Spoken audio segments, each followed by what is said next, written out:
Hashtag Eyes on Breen. What?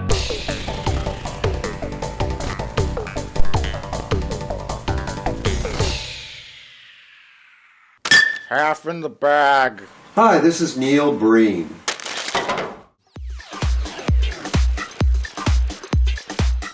Apparently, is it starring Neil Breen? And he directs them. Okay. After all, I controlled access to the National Geospatial Intelligence Agency. What? What? Brilliant setup.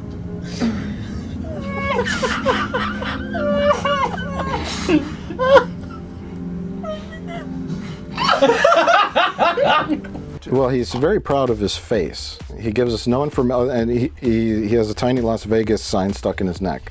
But apparently he's just in love with himself or something. I don't know. Is that him? Stunning desperation, 4 stars. Wow. Governments don't dare try to kill me. I've let them all know that I've planted biological bombs in 7 major cities around the world. I've also secretly notified all the major news agencies of my plan. Wait, what? Wait. Oh, what? For some time without being found. I disappear. I become invisible. What? What? Force shield will cause death. Oh. Force shield? There's a force shield. The controversial story of a lone genius who closes down the Las Vegas Strip. I don't know how or why, but the government can't stop him, and he reunites with his dead girlfriend each night. That's the synopsis. I've got him on GPS. Who? We'll meet there. Where? What? Back, okay. Back He's to the... back there again? Sure. Nope, no bullets in here, check. I'm not sure he ever left. No bullets in here, check.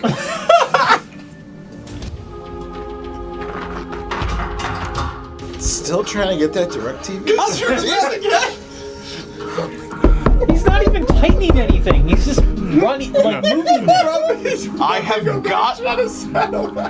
got to see Dancing with the Stars. I broke his laptop just now. You broke the hinge on his laptop. Fuck! Just not. Oh, another trunk laptop. All right. Is he hoping that, like, by getting the satellites going, it'll make his laptops turn on? I don't know. Like he's just trying to tune in Put power. some good wrench on this. Yeah. Miles above. Now, let's make some predictions. Do you think they film anywhere near the Las Vegas Strip? Or just show a picture of it? I'm going to predict there's a shot of him walking down the strip and some guy holding the camera secretly, and it's like, you know, really terrible looking. And then the rest of it is stock footage or stuff he shot from a hotel room window. No, that can't be. Look at all that tuna. Oh my God, so much tuna. I've got to take this other call. Wait, he's got another call. He's got a call waiting. Oh, Who is it? what's happening? Yes, what are the answers to any of these questions? Oh my God. Oh, the rock is in the tuna. There's the magic rock all along. That's the rock that cures brain cancer. It was in a tuna can. Of course. Where else would it be? It's going! Why did it fall on the ground? I can't go on with this. Can't do anything. What the fuck are you doing? This is an outtake. Man, I love this country. My country.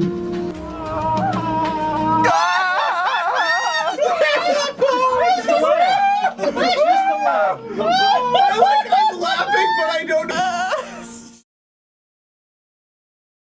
So our final film of the night, possibly of our entire lives, because I don't think there's anywhere to go but downhill from here, was Double Down, written, directed, and starring Neil Breen. Rich Evans, please explain the plot of Neil Breen's Double Down. In detail. In detail. Me? Yes. I'm gonna say his face really kind of conveys everything.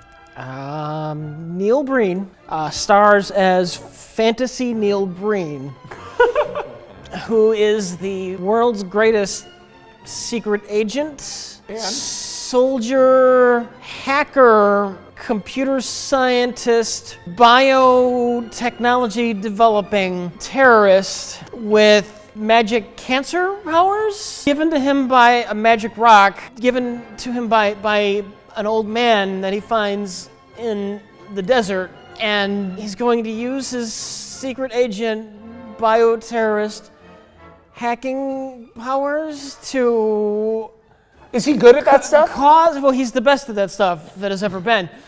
And he's going to do that to buy and spread anthrax, to threaten Vegas. I need to think about this. God damn it! You can't just interrupt me like that when I'm talking about a Neil Breen film.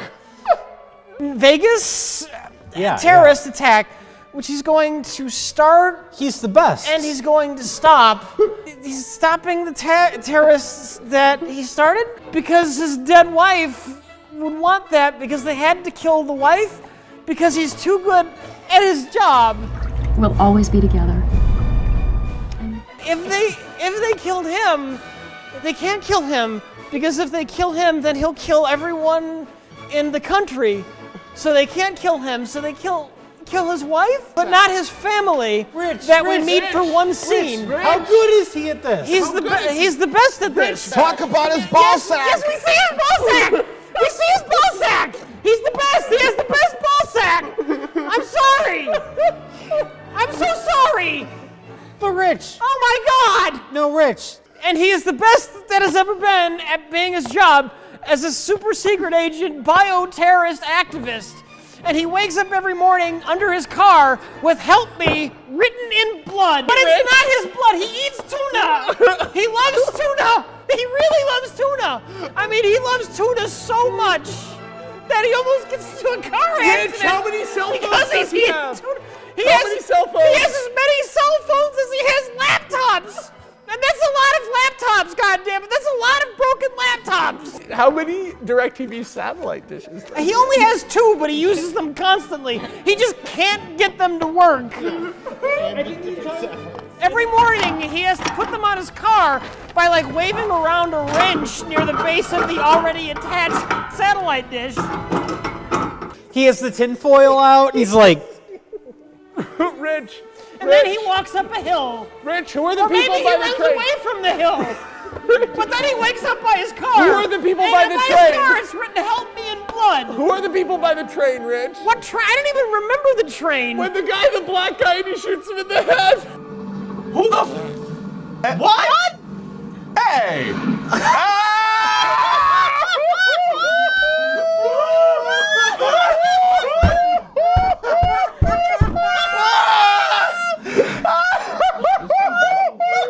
Oh God, no! I thought you were talking about his family, who showed up in one scene. Who might not be his family. Well, they're dead, but he talks to them, and he asks them if he's dead. But he doesn't know if they don't know if he's dead, or do they know? I don't know what they know. Sometimes she's a ghost, sometimes she's a skull, sometimes she's naked in a pool. Did you say a ghost? She's a ghost. Like a skull ghost? She's a skull. There might be a skull ghost. Sometimes she's just like a bit of hair that's sticking out of his sack. It's the best stuff that has ever been, because Neil Breen is the best at stuff, and Neil Breen is the best person who has ever eaten tuna. He has all of them. He has all of them. The Medal of Honor. The Medal for Meritorious Service. Defense Meritorious Service. Joint Service Achievement Award. What did I tell you? Armed Forces Medal. You were right on every level. Fuck's sake. The Purple Heart. Service Achievement. Also 15 other medals. And I'm gonna put them on my cut-off jean jacket.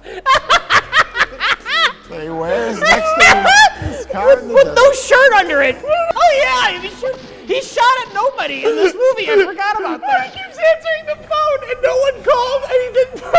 No, I think the best scene is when he's assassinating somebody for some reason, because the only way you can fight somebody is to kill somebody that they know.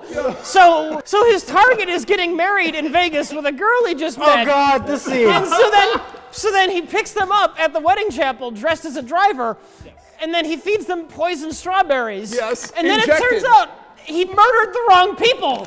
So then when he goes to murder the right people, it turns out they already killed themselves because they knew that Neil Breen was coming for them.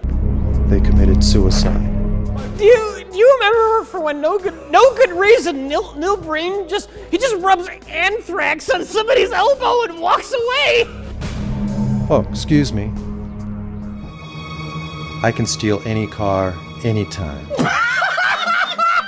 With a cell phone? It's so easy. Fuck you! I've been given this incredible power. Tonight, I believe I cured Megan of cancer. Oh my fucking god! How did he get a Rolls Royce? Because he's not driving it. Look, there's no road. I have to say, after surviving 30 plus Best of the Worst shows, Sure.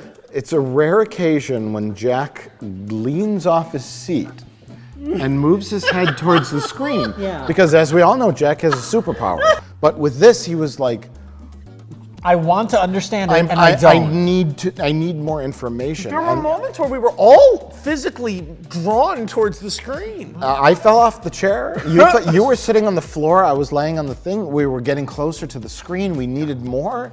The movie, it's incomprehensible. It's literally incomprehensible. The question is, did it make sense to Neil Breen when he wrote it? Yes. Because he's a crazy man. Well, it's the Ed Wood hyper sincerity mixed with the David Lynch. I'm making this movie for me and no one else. Yeah. There's so much to say. It's a complex masterpiece. Governments don't dare try to kill me. I've let Just them my all know girlfriends. that I've planted biological bombs in 7 major cities around the world. There's Neil Breen and a very uncomfortable woman.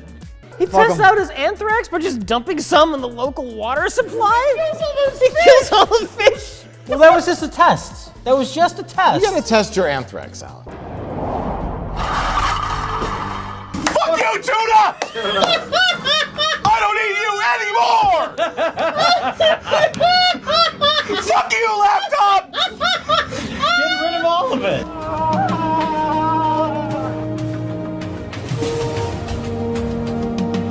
Which movie is the best of the worst? Rich? Oh, best of the worst is the fucking Double Down. I guess that's skipping right to me. I'm complete agreement with Rich Evans. Double Down is the epitome of best of the worst. Okay, here's the question, because I'm going to say Double Down too, of course. Is Double Down the best thing ever on Best of the Worst? Is this the most amazing thing we've ever watched? I'm going to say yeah. It's the most. Miami Connection. There's a lot of movies that are funnier or funny maybe bad. funnier, but like. Okay, as far as we've being weird and never, bad, yeah. Ever seen anything like this? Okay, So, Rich, which film would you destroy if you had the option? my president's dog. You would destroy that? Yeah. Okay, let's destroy it. Let's fucking destroy my. I saved the fucking president's dog. Sorry, how I saved the fucking president. And best of the worst, hands down, unanimous vote Double goes down. to Double Down. Neil Breen, you are the man. Flawless victory. Flawless fucking victory, Neil Breen. Hey, Josh. Hey, Mike. It's time for a little Plinketo. All right. Well, let's talk about what movies we have. Oh, sure. Well, today we've got Nuki. And after that is Nuki. Oh, and then we've got Nuki. Then there's Nuki. Oh, and also Nuki. Then there's, of course, as always, Player's Choice. Mm-hmm. Oh, and then there's Nuki. Mm-hmm. Nuki. Oh, Nuki. Oh. Nuki. And then after that, Nuki, rated PG. Yeah, and then our 9th tape, Nuki. And finally, we got Nuki. Yes, all right. So, Josh, you ready to drop the ball? Oh, gosh. Well, I'm hoping for Nuki, but, you know, if I hit Player's Choice, maybe I'll go with Nuki. Good call. Thanks. Me personally, I'm hoping for Nuki. Well, we'll see. Well, get on up that ladder, Josh. Oh, boy. And let's find out which one of these films we're going to watch. If you're all ready. All right. Here we go. Oh, my God. Come on, Nuki. Oh, let's go Nuki. Oh, my God. Oh, my God. The suspense is killing me. Oh, man. Oh.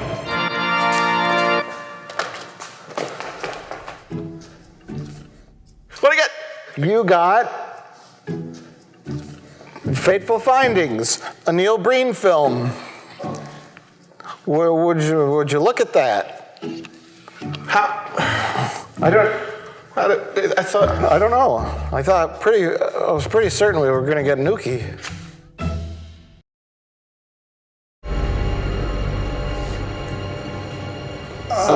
There it goes. He bought these laptops. Don't do it!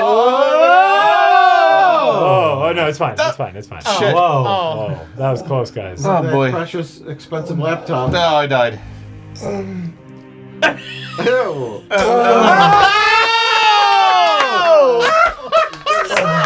Had to get his face in there. That's how it's done.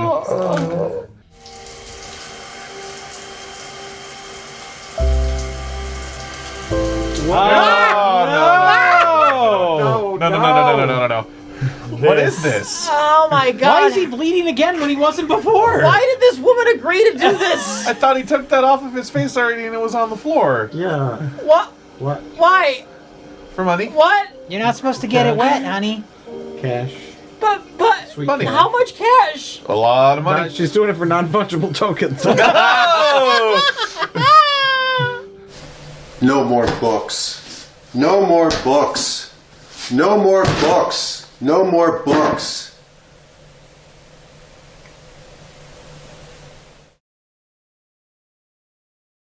Who's actually doing this? I think we're all just I doing think this it. is just a group effort. This is a. I'm hoarse right now. I'm losing my voice because of the last 10 minutes of this movie. And I can't explain this thing without completely losing my voice. That's fair. Here's the plot of the movie.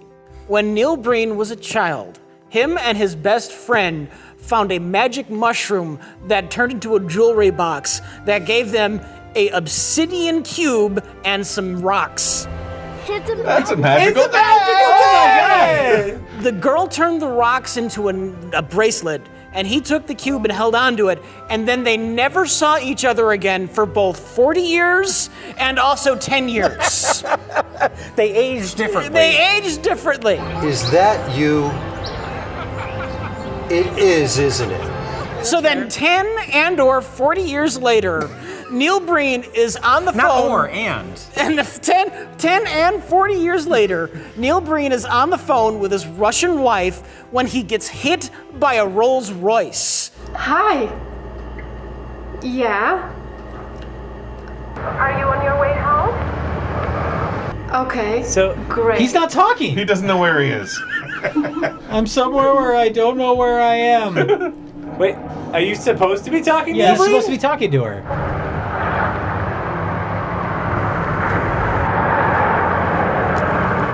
Who are all these people? Wait! Whoa! Where are what? Wait. What? What?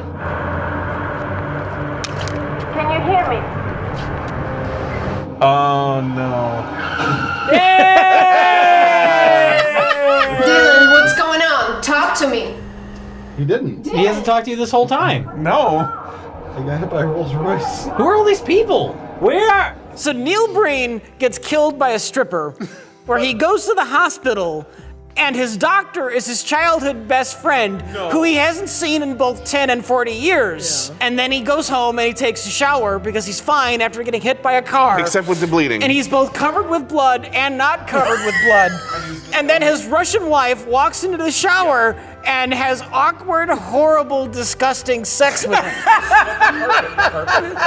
And then Neil Breen also has a best friend whose wife doesn't want to sleep with him. We don't have sex anymore. Where did that come from?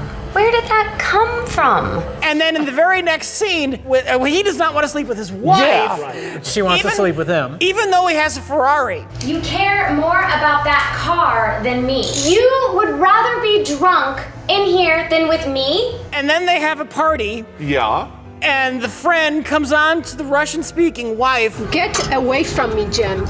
You're drunk. And stay Can there. I go further away? Not the Oh, Jesus. Why can't we see their faces? party! Because that wasn't him? Oh, okay, that's over. I'm glad that was resolved. Cheers. And then his wife shoots him because he still doesn't want to have sex with her. I'm gonna shoot this damn car out full of holes. No! And then, being a wise woman, the wife instantly frames it so that the friend committed suicide. Barely. He killed himself. Just in time for Neil Breen to come in and have a dramatic scene with the friend. I can't believe you committed suicide. I cannot believe you committed suicide. How could you have done this? How could you have committed suicide? Oh, fuck. I powered down for a second there. How could you have done this? How could you have committed suicide? I can't help you out of this one, Jim.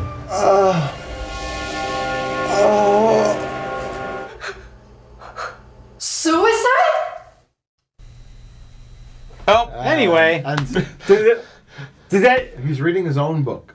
How could Jim have killed himself? And then Neil Breen is also, I forgot. He's talking to a psychiatrist and getting drugs that he is not taking, but his wife is taking his drugs. She's so addicted to them that she'll dig him out of the toilet if she has to. Neil Breen decides in his Neil Breen wisdom that he doesn't need his drugs anymore.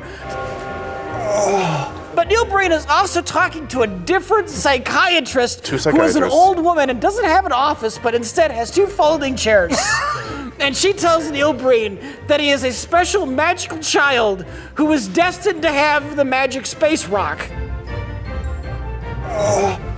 And Neil Breen meets his friend from 10 and 40 years ago. Because she and has so they go the back same- into the woods She has the and thing. they both Oh, it's not rebury even the that, rocks it's the thing. and the cube into the jewelry box, which turns back into a mushroom. Yes, and his wife dies. And then later on, Neil Breen still has the cube, even though he buried the cube, But and it goes- vanishes. What? But it then in a comes- later scene after that, where we see an Right. alarm clock, the cube is back on his It's nightstand, there, but the but cube then it goes. vanishes again. Right. Oh, no, by the way, I forgot. Neil Breen is an author, but Yes. he's also the world's best computer hacker. Why not? And he's writing a book, but he's not really writing a book. No. He is, in fact, hacking all of the things. Rich, it goes without saying that Neil Breen is the world's greatest computer hacker. That goes without saying. You didn't even need to mention that. This is a Neil Breen movie, So, guys. so this whole time, Neil Breen has been hacking the world Yes. to get the information The that would secrets. hurt the governments, but the governments And the don't banks. want Yes. Neil Breen The to banks. have the information. So after Neil The Breen's government? Russian wife, commits suicide after she betrays him and gives all of his hacking secrets the psychiatrist. his psychiatrist, Who's in power for some reason. who's in power for some reason, then she kills herself Yes. by taking the pills that she took And out he of knew. the toilet, which she drinks down, presumably not with the toilet water, we hope. Who knows? So this leaves Neil Breen free to have a new wife, Yes. who was his 10 and 40 years ago best friend, She's who no longer gets fiancé. kidnapped by the government. I'm not ready for this. But fortunately, he also drops a note that tells Neil Breen exactly where Very that he is sloppy. taking his new wife. Very sloppy. So Neil Breen goes there, where he turns intangible, walks through a wall, and instead of untying her wife, he takes her blindfold off, then he He puts does it for a back minute, on, and then back on. so that the new wife So she doesn't doesn't see know. him. Turn them both intangible, where they walk out of the building. He has powers. And then the last 10 minutes of the movie happens, and we were all very happy.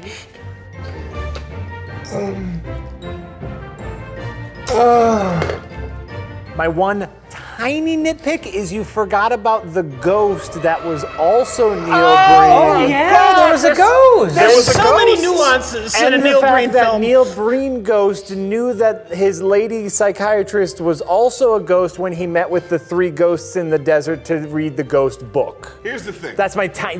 Are they affiliated with the turning animal skeleton? What was up with the ghost cake? Ghost cake. Oh my God! There's a ghost cake. That's a book. It's not an actual cake, it's a book, and we decided it looks like a cake. It did very much look like it. Rich, what was up with the garbage room? Oh, Rich, you forgot about the garbage bag. Rich, you missed so much. Rich! Oh, we lost Rich. We lost Rich. He's gone. He's done.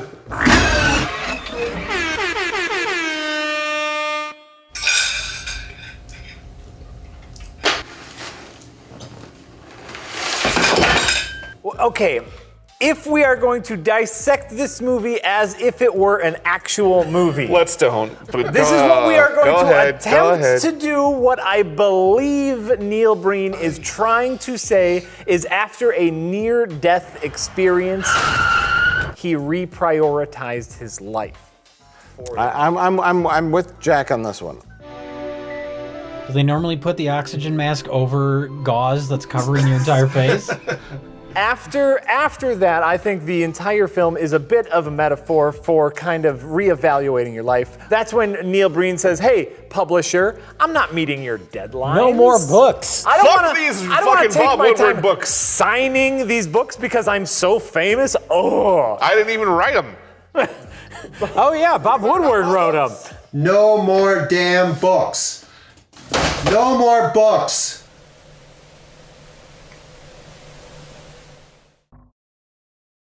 I don't need these. I'm not going to take these anymore. Just throw it on the floor. You asshole! At least he didn't put flush. No, she's got to go. She got to go in there for him. Don't do it! She's going to do it. No! Oh, she's going to do it. Addiction's a terrible thing. Oh, can you even? Your pill taking for pain relief has gotten out of control. If I were eating Neil Breen's pills, how would I do it? I wouldn't. I would say, well, this one's for urinary incontinence. You're talking about real Neil Breen's pills. Yeah, that's the joke. That's the joke. He has Flomax and he has like blood pressure pills. Yeah, and like cholesterol. Anything for his ego in there? No. Nothing can check that. Nothing. Maybe some like, little psychosis pills. Ativan? You were not making progress on your second book. I offered you medication that would help you. I'm feeling less stable. Bye! Your time's up, Neil. All right, fuck it. Josh, tell us all about the 168-year-old man who has sex with a 16-year-old girl. Does not. He says no. He says no. You are bad and you get out of my pool. I don't want this. Why do you keep swimming topless in my swimming pool? Please do not take a bubble bath in my house. I know you just love me. I'm Neil Breen. I radiate sexuality. I know you want this business, but you have to leave. You have to. 16-year-old girl. I'm 148-year-old Neil Breen. This is not good.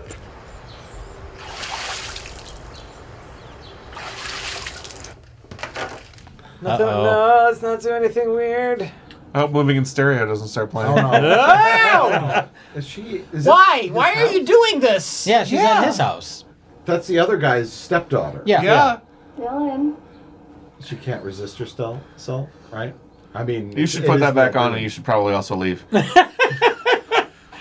Oh, that's done. Go tell your parents what you did today. Oh no! Don't do it. No. You had to take a bath after you were in the pool for 20 seconds? Freaked out. Yeah. Why is she taking a bath at their house?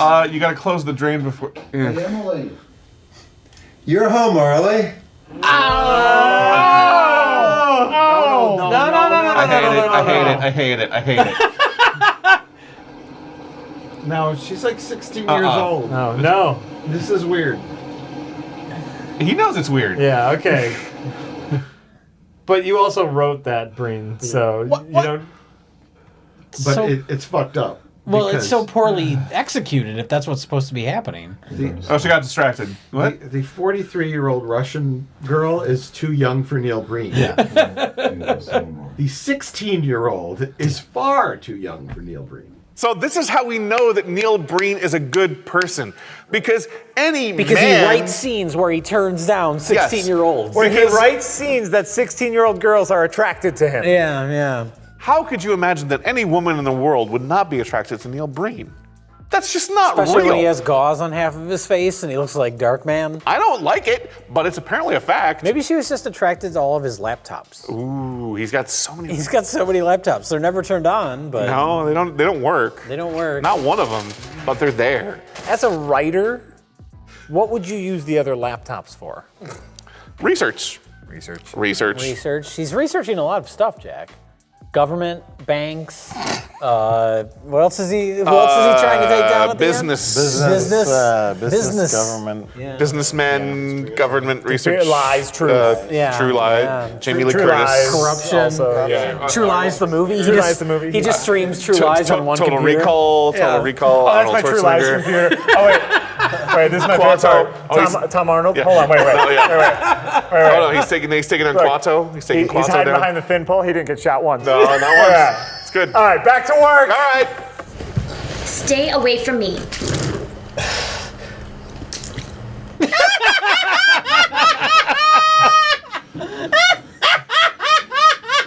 Oh my God.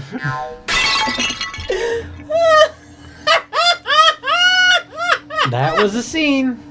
A solid 80% of this movie is a relationship drama where everybody's kind of cheating on everybody else, and somebody wants to fuck and somebody doesn't want to fuck, and then somebody finds their true lost love. It's a lot less like conspiratorial or fantasy related than his other movies. It's with I think all of his other movies that we've watched, it's really kind of strewn throughout the movie, and he does allude to it now and again, where he's just like, "I'm doing research." I've got so much to do, I'll never get done. I'm going to continue hacking into these government systems To see what I can find out.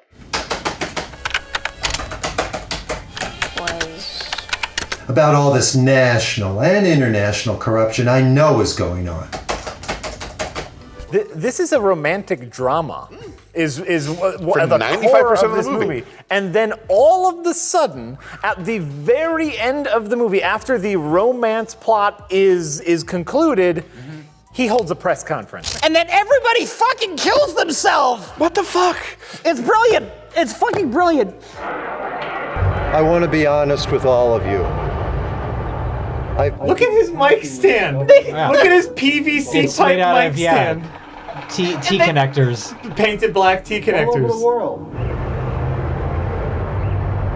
I have discovered more information than any hacker ever has.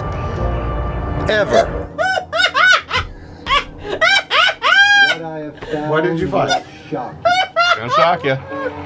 Yay! Shocking.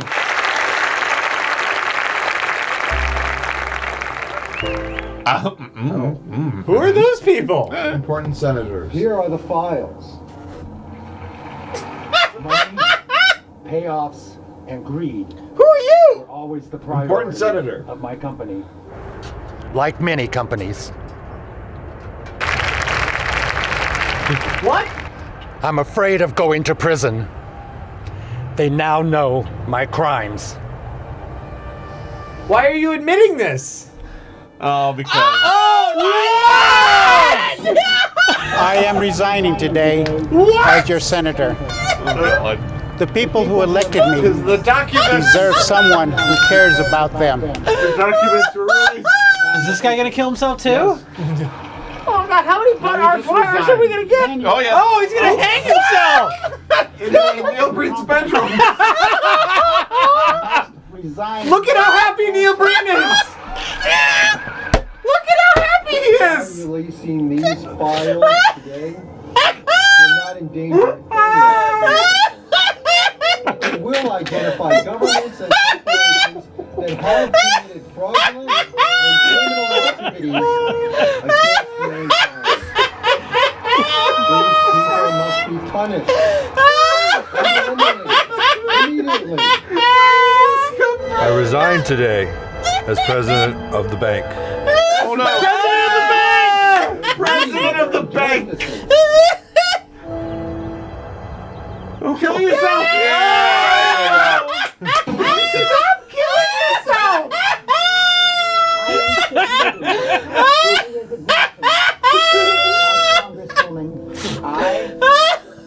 And other insurance companies are about to be indicted for crimes we've committed.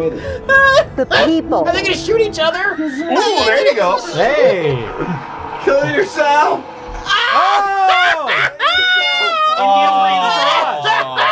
That's the same garage as the Ferrari. Yeah, it's Neil Breen's garage. Yeah. Oh! Why would you roll the Is that window the Ferrari? It's a good question, Mike. up if you're killing yourself? Also left the door open. Pills! Cheating of our customers. Pills. Fraud. Victory pills. He has a real problem. Those pills worked fucking quick. Look at that shit. Buddy. Down the street. Down the street, not across, my friend. Come on. Slit his wrist with a cheap steak knife. At least he had a lot of brandy first. These files will prove to all of you. He hasn't even said what information he has. Well, they were happy to show up there for the press conference. Yeah, He exposed hanging them all. out. And they're all hanging out on the side with big smiles on their faces. Big smiles on their faces. Oh, he's gonna expose us. And it's the weirdest thing He because doesn't say what dirt he has. He just says, I have all of the dirt on the bank. And then the bank guy walks up to the podium and he says, I have been bad bank. I am the bank guy. I have been bad. Him or something. No, Wait. Uh-oh. Take him out. Right in the nose. Right in the nose. Right in the cheek. Get him. You Catch will it. be shocked I want Neil Breen to catch the bullet. and amazed at what I have here. Huh? Oh. What happened? That's cool. It will scare you. Wait, What Neil. happened? Because it is Magic made the truth. bullet he shot hit himself in the head. You now have all the truth. Neil, The real truth. what happened to the guy, Neil? Act now. On your own. Outside of the corporate systems and these incompetent politicians. Act now. What are we supposed to do? Dial the 800 number. You have Old man hacks at clouds. Nice. Oh, that's nice.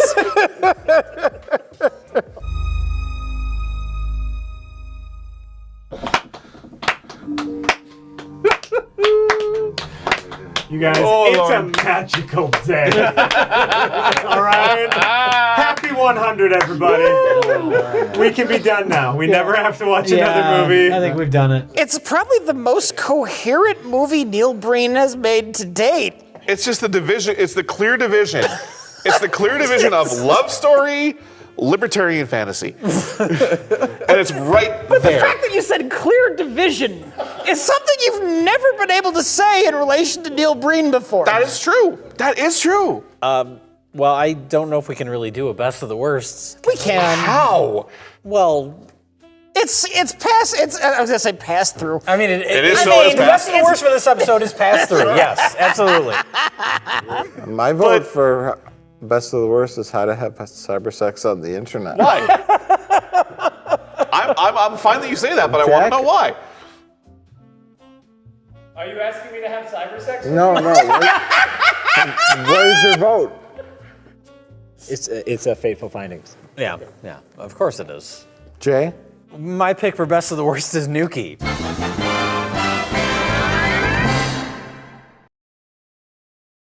Our next film was Silk.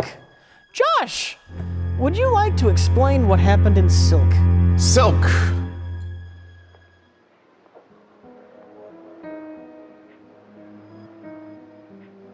I'm not a biter.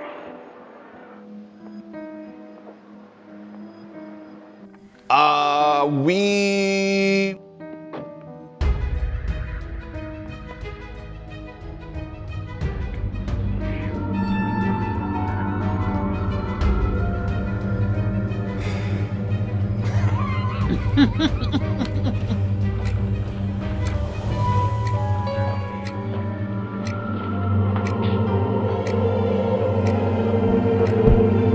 Is this bordering on like, let's just grab anything and watch something else for 5 minutes? It's getting tough. Yeah, there's like nothing to work with here. Yes. Usually there's, even in the boring ones, there's something. Yeah, but this has This has nothing.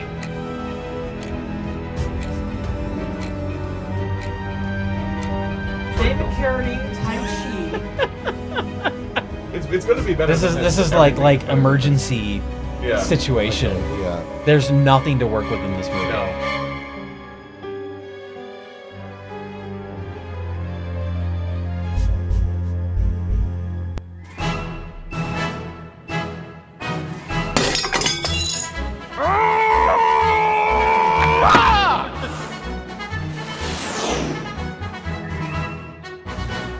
My name is Neil Breen. I'm a filmmaker. Oh, what's this? Oh, hey, look, we decided to watch Pass Through. Something incredible is about to happen. Soak! It started off promising from the first minute. The first 30 seconds. Literally 30 seconds. Yeah, and then it's the most boring thing we've ever watched. To the point we did something we've never done before. We pushed the Whopper button. We pushed that Whopper button. We watched Pass Through. We broke out Neil Breen. It's been sitting in our specialty case for about 2 or 3 years now. Since it came out. It was the right call. It saved the fucking... It was 100% the right call. We had to. It was desperate times call for desperate measures. We're falling behind on our Breen. We were. Because he just came out with Twisted... Pear? Yeah. Yeah, something. In which he's twins? Who am I? What am I? Here's the funny thing. These two movies, the other two movies we watched are horror movies. Uh-huh. And yet Pass Through is the most legitimately scary thing we watched tonight. Yeah. Absolutely. In a like, I don't want to get shot in real life. It's the middle-aged man equivalent of like if a teacher finds like a weird letter in a high school kid's locker, and it's like, we need to talk about this. Yeah. This is the 40-year-old man's feature-length version. This is the 60-year-old man's feature-length version of that. Sorry, I don't know why I said 40. Bump that up a little. This movie will send you to the counselor's office. There are genetic and psychological limits to the primitive human species. You have demonstrated your inability to live in a truthful, honest, trustworthy, and accountable way. Films, TV, radio, the internet. Glorification of violence. No more second chance. I have eliminated 300 million humans from the planet today. I have killed them all. This is Neil Breen saying really vague things about the media, about politicians, about corporations, banks, Even not insurance really companies. Extremely vague. Yeah. Problematically vague. Yeah. The environment, the human glorification of violence, children and animals. But the setup is clear, right? A benevolent force from the future has come, to teach humanity how to be better. No, he comes and his solution for Earth's problems is to kill all of these people he doesn't like. He's got to get there first, because before that, he has to encounter people that are coming into our country from other countries. Oh, yeah. Oh. That worked well. Where are the bones? That's the border to the U.S. Or what's happening? Does this take place in a future where the economy has gotten... Oh, no! What happened? Fake fire. Fake fire. See, you got to keep up. You can't ask questions during a movie. You just have gotta to go immerse with it. It's metaphorical because he's saying all these people are coming into a country from their country, and yet but they're all coming in from the same flimsy fence. Those people that are coming from other countries have a specific country they're coming in from, and we see it in the movie. From our But that's where you're thinking about it too literally. Exactly. From I our didn't know there was only one portal into the United States or whatever country this movie happens in. Yeah. From our perspective, it's very clearly like illegal immigration from Mexico or Central America into the United States. But they're not coming from Mexico, and they're not coming to the United States. And then there's an extremely varied cast that are coming into the U.S. That's the questionable moment. I'm all he's got in the world. Oh no! Why did you shoot her? Because I have absolutely no value for you two on the streets. Yes! I believe you did not hear me. We're thinking like, okay, did he want a cast of 30 like Latin America, Hispanic-looking people coming And just over. could not get 'em. And could not get it, so he settled for Whoever showed up that day. Whoever would work for a fat can white of tuna. lady with red hair, a black guy, a Chinese lady, Yes. an old white guy. Numerous amounts of people. Right. But, or was yeah. that his plan to represent all of the- comers? That's the mystery. To represent As I- everything. know. We'll never know. The planet Earth should be a planet with no borders, I feel- no countries, and I think that's what. And he's leaning especially towards that. no flimsy fences No that fall flimsy. over when you just touch them. I'm pretty sure his main message was if you need to stay at his Airstream, he will go ahead and take all the cans and throw them away because he will clean up for you. I'll clean it for you.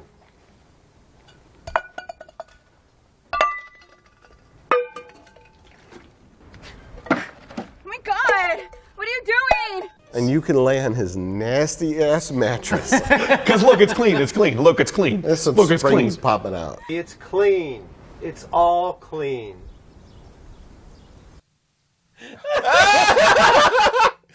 The other takeaway from Pass Through is that Neil Breen bought a drone.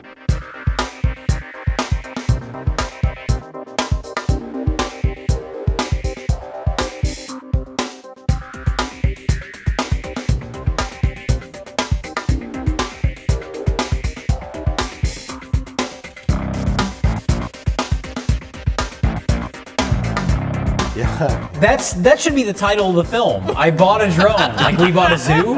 Check it out, y'all. I bought a drone. Can we talk about how many times he goes into the desert and touches a rock and goes back into the past where there's a tiger? It's like the exact same shot over and over of him disappearing in that rock. It repeatedly happens. Yeah. But I mean, the special effects with him and that tiger are seamless.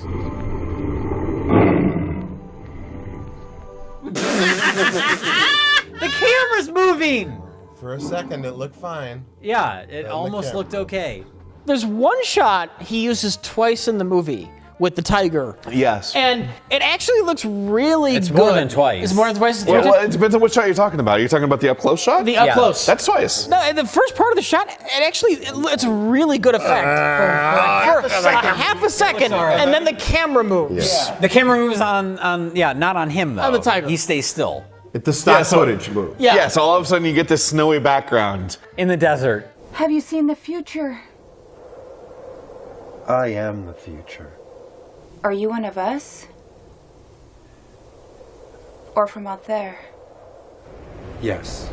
Okay, so can we talk about the lady that he rescues and her niece? Sure. That is the same age? That's possibly, the niece that's possibly older Same than her. age, different race.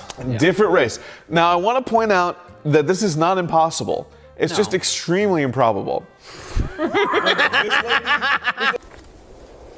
Don't come near me. I'll kill you, you fucker! I won't hurt you. Oh!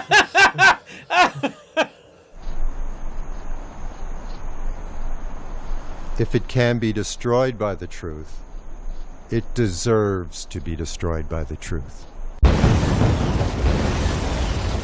I want to point out Neil Breen kills 300 million bad people in this movie. 300 million bad people Objectively bad people.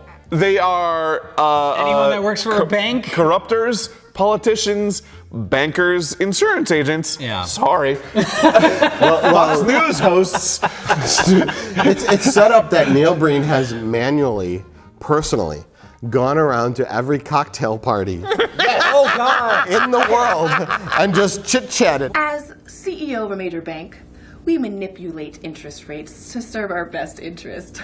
Oh, with no concern to the customers, of course. We make a fortune at our insurance companies, overcharging customers and hospitals, and there's nothing the customer can do about it. Isn't that cheating the public? Tell him, Neil Breen. And then they just look at him awkwardly and we cut. That's only what would actually happen. 90% of the movie takes place in the fucking desert. And then finally, in the last 10 minutes, all of a sudden we get Neil Breen and He a morphs. montage of him at different cocktail parties. Oh, he morphs into a suit from his usual denim outfit. Yeah. So then we get a montage of him saying his catchphrase. Isn't that betraying the public's trust? Isn't that cheating the public? Isn't that immoral? Isn't that corrupt? My friends and I have many personal and intimate relations with government and corporate officials. I'm sure I can get them to vote a certain way for the right price. These are the rich elite. Yeah. I get it. Yeah. And they have literal conversations like this. Our law firms control and influence many courts, judges, lawyers, agencies, and politicians. Our justice system is broken, it's ineffective, and that's just the way we want to keep it. Isn't that immoral? The stock characters that play the rich elite, you know, 1%ers or whatever. They're the same people. Dialogue. They're like, ha ha ha, really, it's so enjoyable living life as a rich banker that takes advantage of poor people and screws them out of their livelihood for my own financial gain. This is actual Isn't dialogue. that a bad thing to do? Cut to Neil Breen. So literally, rich people or bad people have cocktail parties where they over and over in the same two houses. In the same two houses, in the same like stock footage background. They literally just say what they do that's bad. Yeah. Medical research could have cured cancer and other diseases 75 years ago. We won't let that happen. We'd lose too much money. I am a pharmaceutical CEO and I love screwing people out of their money while they are sick. Isn't that a bad thing? Who was that guy? I have no idea. Never seen him before. He must not be from here. And my favorite thing about that is that the rich people just go like, "Who the fuck was that?" He's just standing there after they spill their guts. Yeah, they're like, "Who was that cracker? Definitely not one of us." Who was that elderly real estate agent from Las Vegas? It fucking kills me. Was at our house? Like, it feels like this is supposed to be like the comeuppance montage, where it's just like, "Oh, you're right. That is a bad thing to do to people." None of those people do. They're just like, "Who was that guy?" Wasn't that balding elderly real estate agent from Las Vegas that lives in the desert who sold me my house last year? This is a 30-second montage in a 90-minute movie. Yeah. It just happens. That's and then he walks out of the mansion and it blows up. Yeah, and it blows up. And was that before or after the newscast? That went on for 20 minutes. That was before and after the newscast. Oh no, it was both. Oh my God! What? Security, help! Security! You won't need security. You're gone. We're gone? Oh, that's News Fox is News corrupt. going away. Yeah. Hey y'all. Neil Breen's gonna run Neil the Breen news. here. In local weather. Oh God, he grew. And really, those people are just people reading the news. It's just a job. Neil Breen is essentially Thanos, and he's snapping his fingers. No, but they say it on the air. We're like, we're always reporting the wrong thing because do we they are. say that? Yeah. They say something like that during the 2 5-second commercial breaks that happen within 10 seconds of each other. But then we're pretty sure they were actually saying it on the air because it was right in between. They didn't go to commercial break and they're just like, we're Let's go to reporting commercial. whatever. Oh no, We don't report on all the right things. Ha ha ha ha ha. No. There was banter between the two anchors. Yeah. What an asshole that politician was. Which establishes that the news anchors have some sort of conscience. And yet Neil Breen destroys them. Yes. Who the hell are you? What the hell are you doing in my house?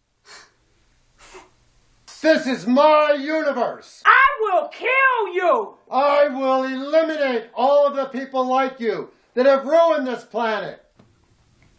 This, we laugh at Neil Breen, right? This movie has me convinced that he's probably on a watch list somewhere. No, I agree with you. Yeah. When I said at the top, this is his manifesto. Yeah. I'm not joking about that. Well, that's when it comes to this scene especially. Yeah. Is endless, It's ranting endless scene. monologue in the news station. Don't be naive, weak, and ignorant. Ask the hard, true questions. The current state of decline of the human species. Your revolt. It must start now. Be leaders.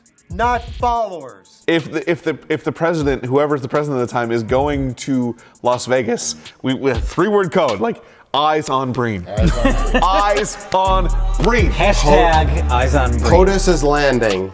Eyes on Breen. Eyes on Breen. Where is he? What is he doing? Eyes on Breen. At all times. Because Breen transcends political ideology. Yes. Into straight up like kooky anarchy. Yeah. His first film, I got satellites, I got tuna cans. I'm gonna drug the water system of America. With anthrax. Yeah. Yes. And super poison. I am demonstrating my control over the entirety of America and other countries. And I need starts to there. kill 300 million people That I don't agree with. That I don't agree with. And so yeah, it's funny. He's funny. He's a bad filmmaker. But at the same time, you're like, It's when are you gonna get a gun? It's funny now. The cleanse has begun. I'm just picturing now people in like an FBI office, like we've got some tips on, we should probably watch this guy's movies. And then they sit around and they watch them and they're like, what the fuck is He's wandering around the desert still. And Did he just cure cancer with a tin can? Yeah, they just get caught up on the filmmaking. They forget about his message. Just sit there and laugh at the movie. Yeah. No. What's happening? Like we watch this, we laugh hysterically. But like a forensic psychologist watching a Neil Breen movie would probably go into like a full-on panic. Oh my God! Where is this man? Scribbling notes furiously. There's photos of tuna cans up on his corkboard. Tuna cans. Oh my God. It's all clean.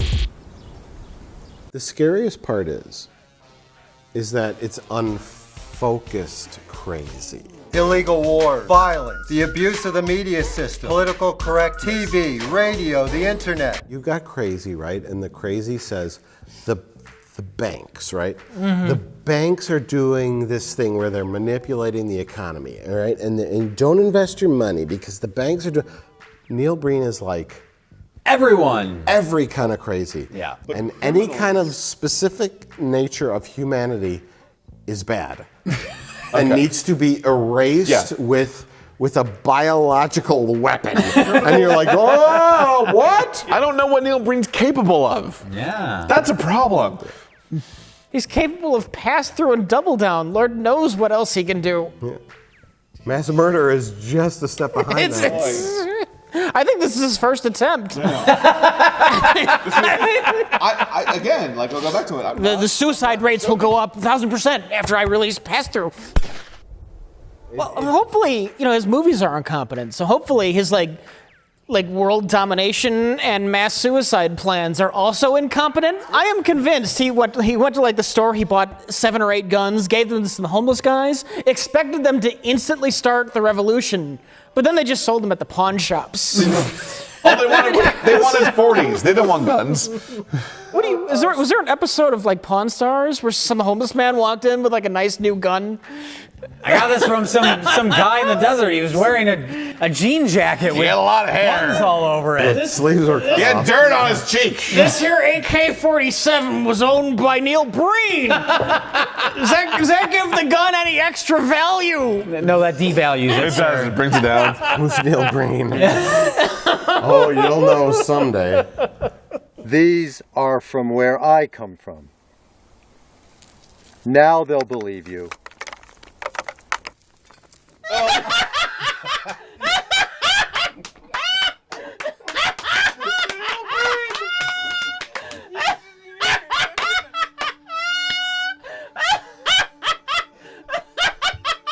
Oh, he disappeared in the rock again.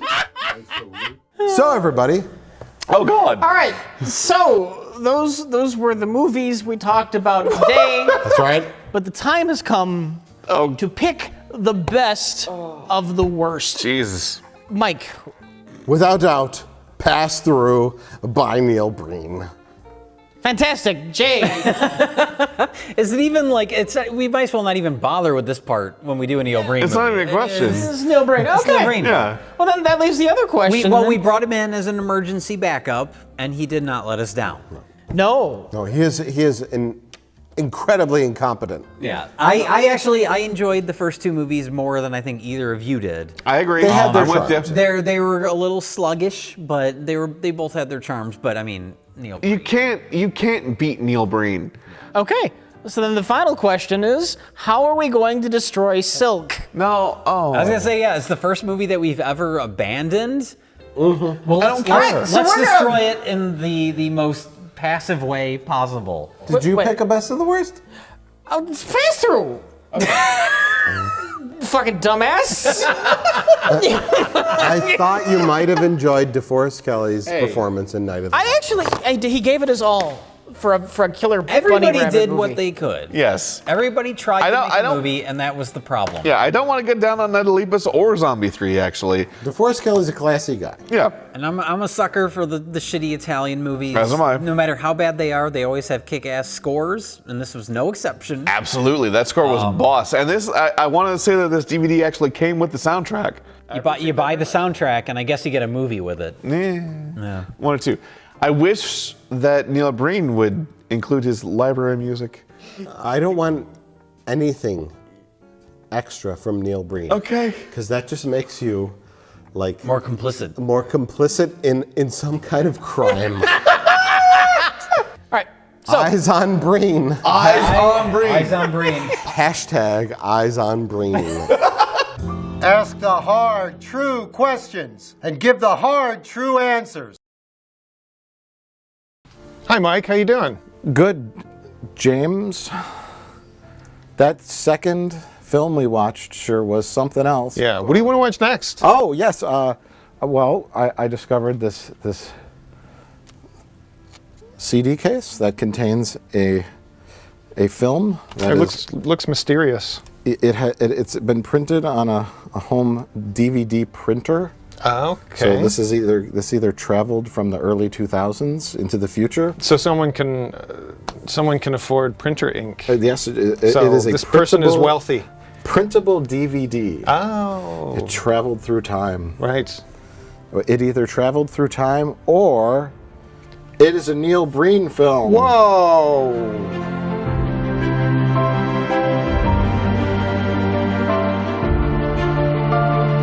Neil Breen, that sounds like a sandwich spread. It is both a sandwich spread and a man. A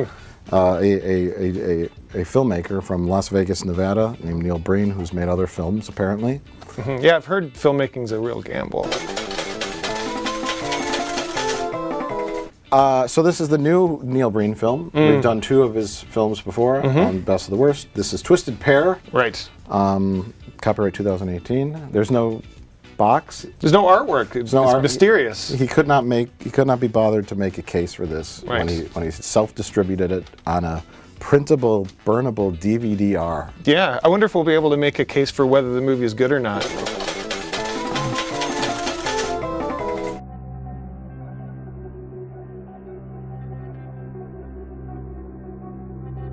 Oh, it's fading in. Oh no! There they are. No.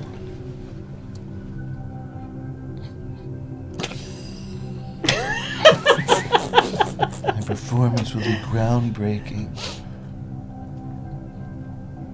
Why is he frozen? Oh. So they can fade in. Yeah. Oh. Oh my God! One of them's a giant. Yeah. See, Kale's shirt opens on the left, and Cade's opens on the right. Yeah, why are they wearing the same clothes? The twins, Mike.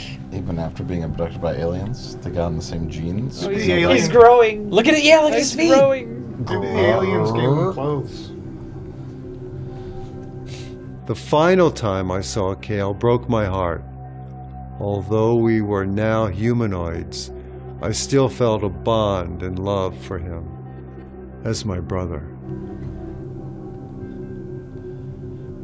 Oh my God. Faster. Hey, faster. Faster, more intense. We need to watch this whole movie at 1.5 times speed. Yeah, I could. Suddenly it's really good. Like we've just spent like an hour and a half discussing the first two movies. Oh, no. And we're gonna trim the fuck out of that because we're gonna talk about Neil Breen now. I don't know if there's as much to talk about with this movie as there has been in the past.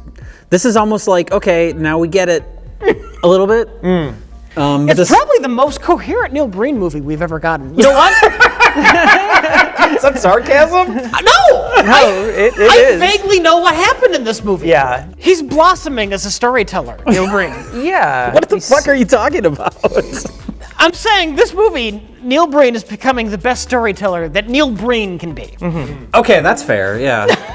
I think Neil Breen's brain needs to be donated to science. Yeah, they need to study him. While he's still alive. Yeah, for sure. I was only saying what every 48 seconds. AI will reach a level of self-awareness, and able to consider complicated thoughts and have sensations. The final human invention, AI, artificial intelligence. Thank you for clearing that up. You know, they say like films are kind of like a look into the filmmaker's mind in some respect, and you just look into this, it's just madness. Yeah. Like you could go mad, you could drive yourself crazy looking for answers.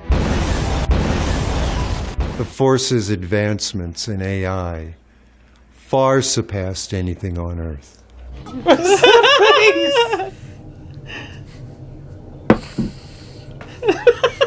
I was approaching a robotic humanoid state. Synthetic brain power. I have no brain power. Well, Twisted Pair is a movie about Cale and Cade, two twins. Kato Kalen? What? Cale and Cade. Okay. Two brothers who I think were abducted by aliens and turned into some kind of AI human hybrid. I knew it was you. Cale. Why haven't you contacted me? That beer is amazing. That's pretty good. Which I don't even, right off the bat, I don't understand that. How are they AI? They're still humans. Well, this is some alien intelligence AI. I don't think he understands what AI is. No, he doesn't. The aliens, the aliens took him and his twin brother, who was also him, right, when they were young, and like turned them into super AIs, but they're also still human. So they're humanoid. He refers to himself as humanoid. Even though a humanoid is something that resembles a human being? Well, that describes Neil Breen. Did you see his hair? Yeah. That is not human hair. No, that's gorilla hybrid humanoid. They transplanted. That's something they didn't mention in the movie, is that the aliens transplanted gorilla hair onto his head. It's dry straw. Here's the interesting thing about this movie. The best part is the best performance in the movie is his hair in the scene where the wind is blowing. It's so tense because you don't know if the hair's gonna blow off his head or not. Yeah. It can't take it. It's just, oh God, the hair is just struggling to stay on his head. It's gonna blow down the street like a newspaper. The movie's called Twisted Pair. I always imagine, like, if you're gonna, oh, that person's really twisted. It's like they go strangling cats or something at night. That's an example. That's Neil Breen's autobiography. No, but that's like an example of someone that's twisted. But in this movie, they're both just kind of boring assholes. They're just boring. Like, what is this guy doing? He's going to a community college every night and wandering around and sneaking around. In the context of the movie, it's not a community college, though. No, in my context, in the context of the movie, it's a restaurant. It's a government building. It's an alleyway. It's an alleyway, and it's all just on that same front step area. It's a universe that is entirely comprised of abandoned community college campuses. It's the entire universe this movie takes place in. Okay. Because at one point they show the background and there's two fucking moons. You are so incredibly brilliant. You mean the world to me. What planet is this on? It's like the end of Mandy. Yeah, it's really weird. Except that's in the middle of the movie. Yeah. And it's just that one shot that's never and it's commented on never again. discussed. Maybe it's like a metaphor for Twisted Pair. I mean, that is, the parallel. And I will say, this is his most Lynchian film. Oh my God, There's lots yeah. of like surreal, like there's the part with, what's the I think David Lynch would say no. I'll be right here. Bullshit. Total fucking bullshit. What what's the villain's name that changes actors at one point? Coos. Right. But he goes to Coos' house and it's like a mansion. Coos is very Lynchian, yeah, for sure. Yeah, all that stuff where it's Where like he there's a keeps woman changing wearing and- butterfly wings or something. And he has this like Mutating artificially lowered voice. You can't Yeah, tell they it's fuck with his work. voice. That all feels very And he's like... constantly touching his diamond. Ah, so you come highly recommended. So you're interested in my special art.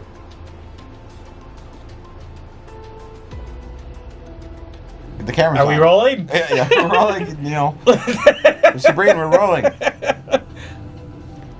Yes, I'm interested.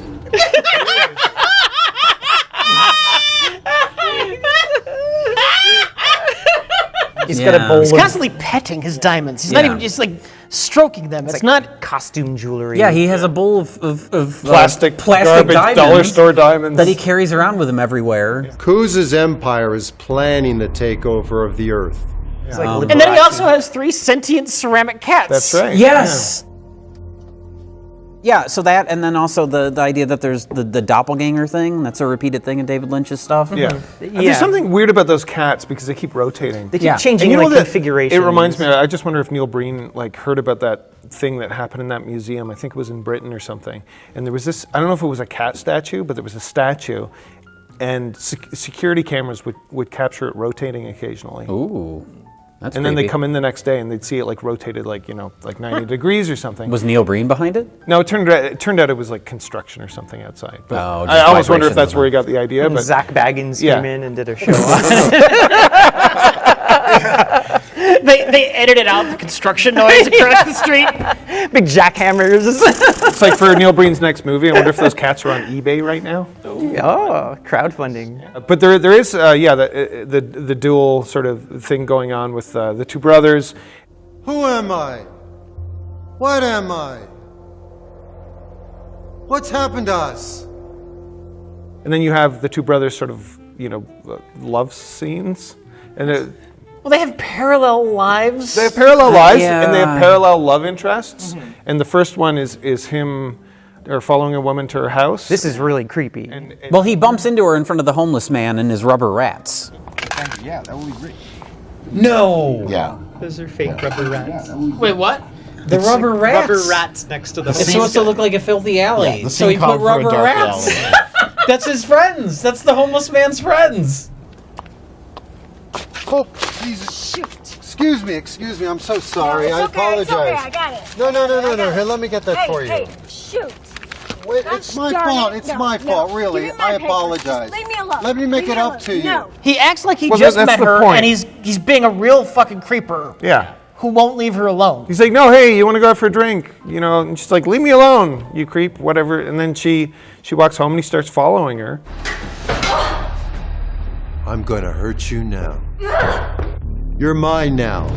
I'll teach you to ignore me. You were supposed to meet me at 8. Bitch. You can't fight me. Why is that painting there? This looks like a scene from Three's Company. Bitch. Is this real? Is this really happening? It turns out it's just a game they were playing. But then it gets even worse. He kind Yeah, of but attacks her. before that, yeah, he like he attacks her and she smashes like a painting over his head. How often do they role play, and how many paintings has she broken over his head? Maybe he called her beforehand and said, did you make that painting out of balsa wood and painting frame and because I want you to hit me over the head with it. And then I'm gonna call you bitch 3 times. Bitch. But you don't know. Is it part because- of the appeal that they have to pretend to not know each other in front of homeless people? guess. Is that a part of it? Yeah. Who knows? And in front of rubber rats. Rubber rats. So he's 2 rubber rats by the homeless guy, and we don't know, is the homeless guy crazy and just has these rubber rats, or is Neil Breen using them as props? Thinks they're supposed to be. Well, this pretending is that they're supposed to be real in rats. his mind, that scene is like a filthy alleyway. Right. That's the idea. But That's it's how a very clean community college campus. But it's the front steps of the community college where the entire fucking movie is filmed. The very new community college they just built last year, and it's pristine. Yeah. Here's the money I got from the hip. Give me the package. That's our damn money. Get away from me. Oh. This is for both of us. Gosh. Was he trying to do some weird contrast with his evil side? Well, we get that contrast because we get a really similar scene with Cade. Kale. And they're, like passing out Kill, drugs like and what a stuff vegetarian would eat, which makes it evil. But they have like a weird fight scene, but it's real because they're both strung out on drugs, apparently. What the hell are you doing? I don't even want you anymore. All I want is the drugs and the money.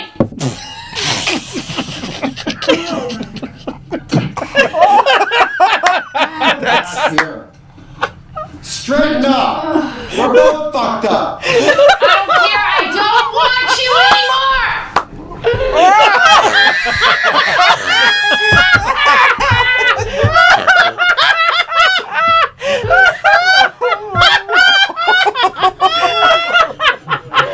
And like he pushes her off the bed. It's this comic slapstick, like roll Well, off he the smacks bed. her, and then she just kind of awkwardly rolls off the bed. Yeah. But he tries to smack her and then catches some of the wine bottles.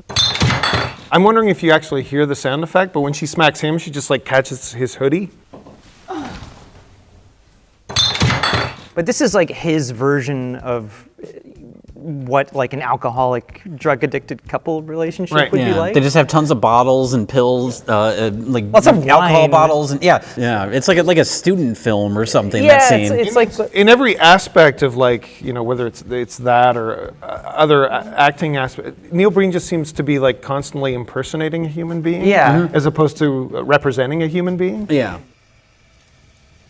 I trust you completely.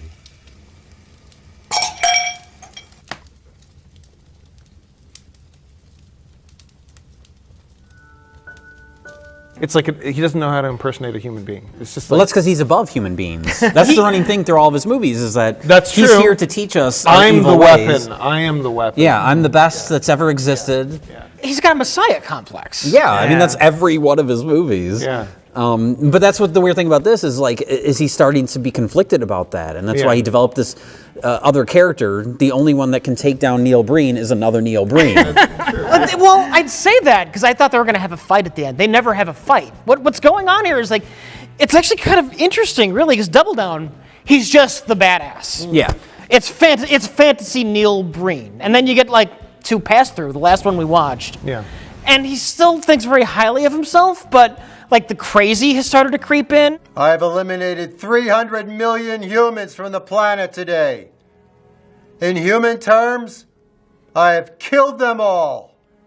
These were humans that were harmful to other humans. He takes a dark turn in that movie where he just comes across as a guy who wants to see the world burn. Right. Yeah. And in here, in Twisted Pair, it's like he started to become self-aware of that. Yeah. And so he took all of the negative aspects of his own personality that he's developing. And it's like, that's just a separate character He's now. trying to like exercise it. It's like he's trying to exercise his crazier thoughts. It's like Superman 3, where he has like the evil version. He's not self-aware as a filmmaker. No. Yeah. But it's like he's becoming self-aware that he's crazy. Yeah. Well, he does have the Messiah complex, but in Pass Through as well as this movie, he also has apparently a real connection to animals. While developing further and further in a humanoid state over the years. You never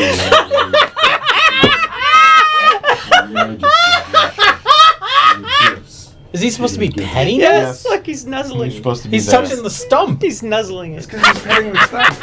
but not enough of one to actually be there with the animal. Yeah, it's just badly green. I think more than that, he has a connection to green screen. Yeah, he has a bit. Good morning. Have a nice day. He uses a lot of stock footage that he kind of integrates himself into. A lot. I mean, that was what stood out to me the most in this movie. Is it's like he just discovered Shutterstock.com. Yeah. Oh, yeah. Like he just discovered that stock footage is a thing that exists. Yeah, like the army guys, where he's like, "Oh yeah, go that way," which has nothing to do with the rest of the movie. I guess it's just to establish that he is like a savior. Follow me. They can't hurt me. You won't get hurt. Follow me.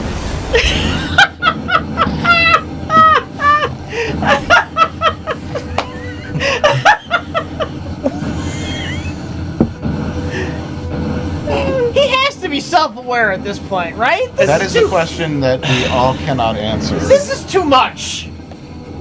He's overplayed his hand. No. Rich, you underestimate crazy. I don't believe it. I don't believe it. Whoa! Well, he's the super badass made by the aliens to be super badass, and then he works with some kind of agency that he may or may not be the head of, and the aliens may or may not be a head of, Yeah. to fight all of the evil in the world. Yeah, which his brother was also created to fight all of the evil in the world, but didn't do it quite so good. And then had his powers removed, and then became an But alcoholic his brother, drug addict. even though isn't good at fighting evil, still fights evil by kidnapping corporate guys who are very just blunt and honest about the evil things they do. Yeah. Oh, I knew this was going to come back to bite it. The stolen cars. Millions embezzled from charities. All the politicians we've been paying off. Oh, we've been paying politicians off for years. I was getting passed through flashbacks at that part. Yeah. And then their corpses multiply. I think that's just supposed to be other people that he's killed. We think. But he just copy pasted the same 3 people over and over. Speaking about pasted, there's a lot of like phony mustache. Yeah. I mean, man. And you can see the spirit gum kind of bleeding through. Well, that's what I was saying. It looks like Scotch tape. Yeah. Yeah, and it's like the very light is shiny. constantly shining off it, and there's 2 characters that have the same Oh wait, mustache. Mike's not here. It's like Spock. Oh. in the mirror universe. Well, that's the creepy part is you have the other guy, the businessman or whatever with the fake mustache. Yeah. And then later we have another character played by the same actor from that scene. Yeah. He plays another character later in the movie, and he's wearing clearly that same mustache, which means like they just reused that same disgusting mustache. Like, ew. He's a master of reusing everything he can. Oh, Yeah. yeah. I was Not gonna say only, Neil like, Breen doesn't cut out anything. He just reuses stuff to get the movie longer. Dialogue, scenes, shots, Eagles. everything he can. We use the special effects over and over too, like the jump.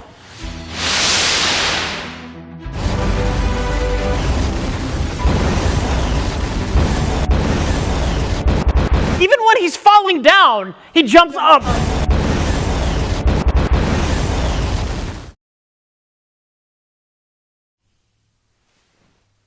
And see. Oh. So you go back to bed? Immediately. Okay. This is how, And sleep now. This is how humans go back to bed. Well, they just collapse. Oh yeah, that's a great moment where it's like Neil Breen didn't know that. Like it's like he doesn't even understand what sleep is because he doesn't. It's not like, oh, I woke up, I'm startled, I'm gonna go back to sleep. It's like he has narcolepsy and he just passes out. It's just like boom. It's like somebody switched his power off. Sleep now. Do you remember when, like, I don't know, it was like Microsoft or Google, like they tried to have like the chat bot they tried to teach to communicate with people? Is that Neil Breen? They should vocalize the little Clippy guy with Neil Breen's voice. It looks like you're having trouble here. Oh man. What do you want? How can I help you? And if you could do like text to speech, but you could get it in like Neil Breen. You could get an article like read to you in Neil Breen's voice. It'd be great if there was like a novelization of Twisted Pair. I would buy that and read it just to like. It's just literally you just randomly bang on a keyboard. No, it's like It's just separate words. Technology. Yeah. Artificial intelligence. No, the novelization. Cyborg warfare. Is that a thing? Biological DNA. Biological cybernetic warfare. What does he say? I bought the novelization of Twisted Pair. It just says all work and no play makes Jack a dull boy. Over and over. It goes on for like 700 pages. You would find the novelization of Twisted Pair on Amazon, be like buy it right away, and you open it up and it's all lorem ipsum. Anyone? No? Fuck! I'm ending this. Where am just I? sped up. How He just am sped I? it up. Look at all the. These are just shots that he already had that he's just using again. Why are my students dropping Justice is served. It is? You stopped the cyber war. Oh God. Woo! Here it goes. That actually looked good. Yeah, the hair was. It's like the hair. I mean, it's like It was something. motion blurs. Fucking scraggly hair was flying in the wind. Not my community college. Cade Altair. Cade Altair. Oh, thank Christ! So returned. I can't see. I can't wait to see more adventures of Cade. We didn't understand what happened, but like, we saw He didn't have enough material for one movie, but he's coming back for another. Bradstein played Detective. He did it twice. He copy pasted.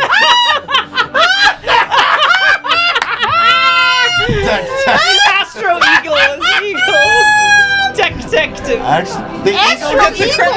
Astro Eagle. The eagle. Eagle played by Eagle. Astro gets a credit before Coos does. Oh my God. How does an eagle get a credit from stock footage? It's in his contract. The name is Eagle. Well, that's a good thing. So, or is it a good thing? What is it? The story of Cade returns? Or? I guess he fell in love with this character that he created for himself because he wants to have him return. Hey, we all fell in love. I just hope. Who wasn't heartbroken when he had to murder his girlfriend? Oh yeah, right. Did that happen? Yeah. Yeah. Oh yeah, they shot each other. It was only business. What? Had to do it. Right. That's like Romeo and Juliet. Yeah. Bitch. Good thing this lazy boy's here. Yeah, I was gonna say you should pull from our camera another. Let me die frame on painting. the chair, bitch. Bitch. But it's already been established that he's like a super being, and that Did you say a super being or a super breeing?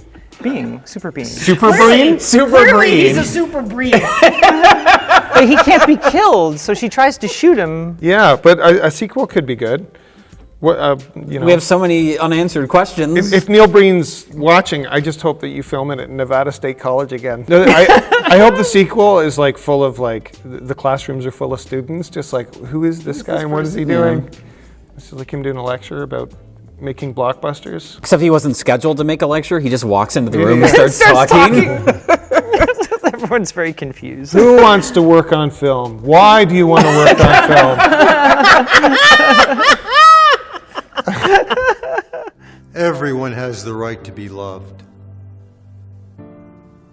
Everyone has the right to love and peace. I'll be right here. Bullshit. Well, this is the point of the night where we pick a best of the worsts. Colin, what is best of the worst? I've got to give it to Twisted Pair. I think that's just the most entertaining movie of the evening. Followed, I would say, by The Instructor. Jim? Well, these two movies have really bad artifact and quality. You know, they were shot a long time ago. The quality just isn't there. The quality isn't here either, but it's a newer movie, so it's easier to watch. These movies here are people acting badly. Neil Breen isn't acting badly. He's impersonating human beings, which is terrifying. So I'm going with Twisted Pair. Rich? Well, you know, there was some strong competition tonight. Some really solid competition. But, you know, Neil Breen is just at the top of his game. The man is untouchable. He's on a hot streak right now. Neil Breen is the Michael Jordan of bad cinema. I know you're being sarcastic about it being competition, but I enjoyed all three of these movies. I'm actually not being sarcastic. Like, we watched 3 quality, terrible movies. Yeah, I think we were kind of bored through Dead Eyes, but yeah, I really enjoyed it. I mean, it's terrible, but it's like I could see the alternate universe version of that, where it's like a Dario Argento film, and it works. Yeah, for sure. And then The Instructor is just, the second half of that movie. amazing. It's just insanity. It's a crowd pleaser, as they say. I think most other nights, Burt Pesci would have ran away with it. Oh, absolutely. Yeah. Awkwardly ran away with really it. fast. Yeah. But yeah, I mean, Twisted Pair, it's almost like you have to, like, Neil Breen is almost beyond best of the worst at this point. I was kind of saying, it's like he's always going to win. Yeah, we kind of saw that, and I'm thinking we could just have the discussion just about that movie. Yeah. I've got many scripts for all my films. I've got a lot of script. What are you talking about, Jay? This filmmaking video course documentary is great. You want to watch it and talk about it? Oh, sure. You got 5 hours? I do. Well, it's 5 hours later.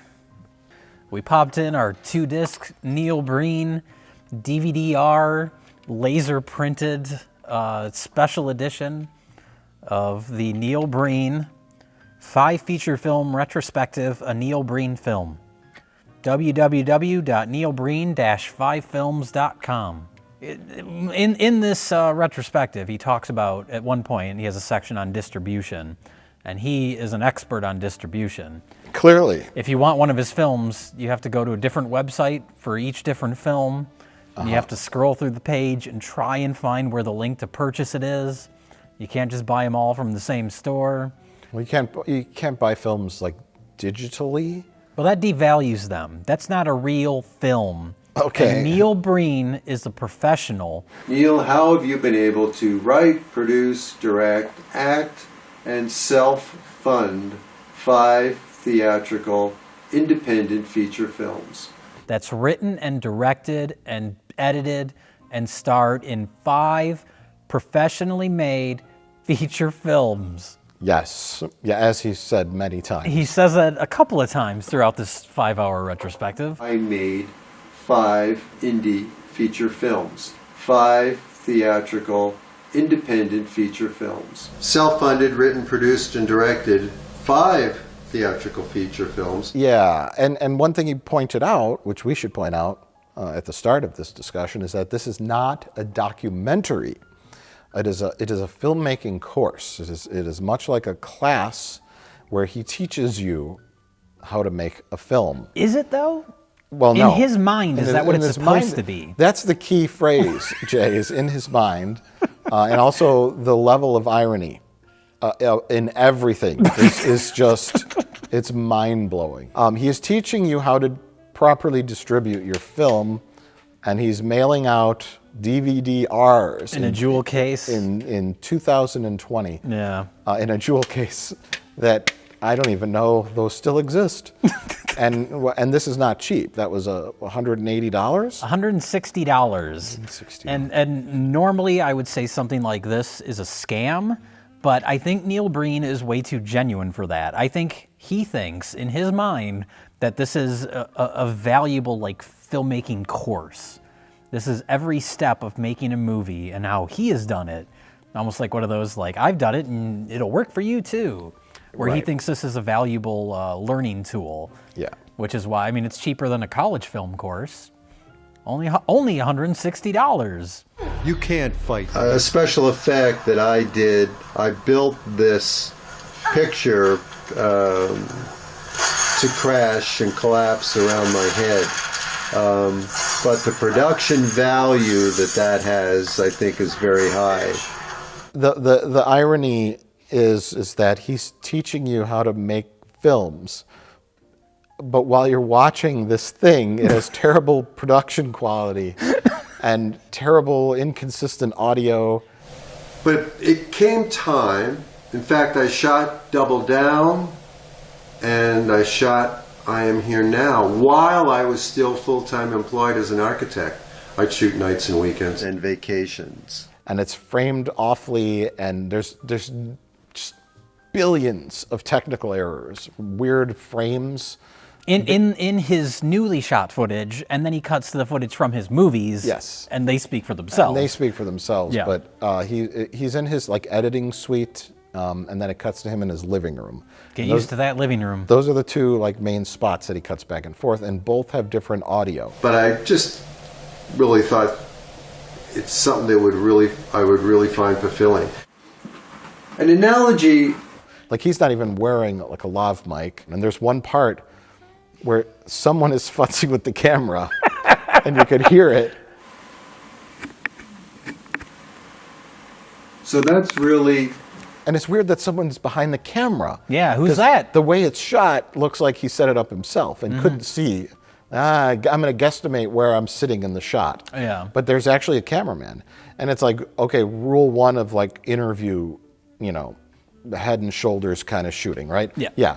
You want a nice soft background. You want some leading on the left or right side of the frame, for titles or anything. And then you kind of want to shoot a talking head shot, right? His is framed where the center of your attention is his crotch.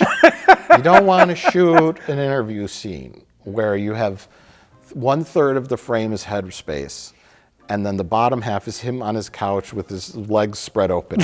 I mean, it's like, and it's just like if this was a video about how to win at the stock market, it would be okay.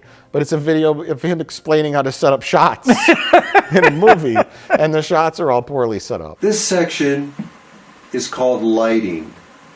And what I'm trying to present here is the importance of lighting and the effectiveness of dramatic lighting.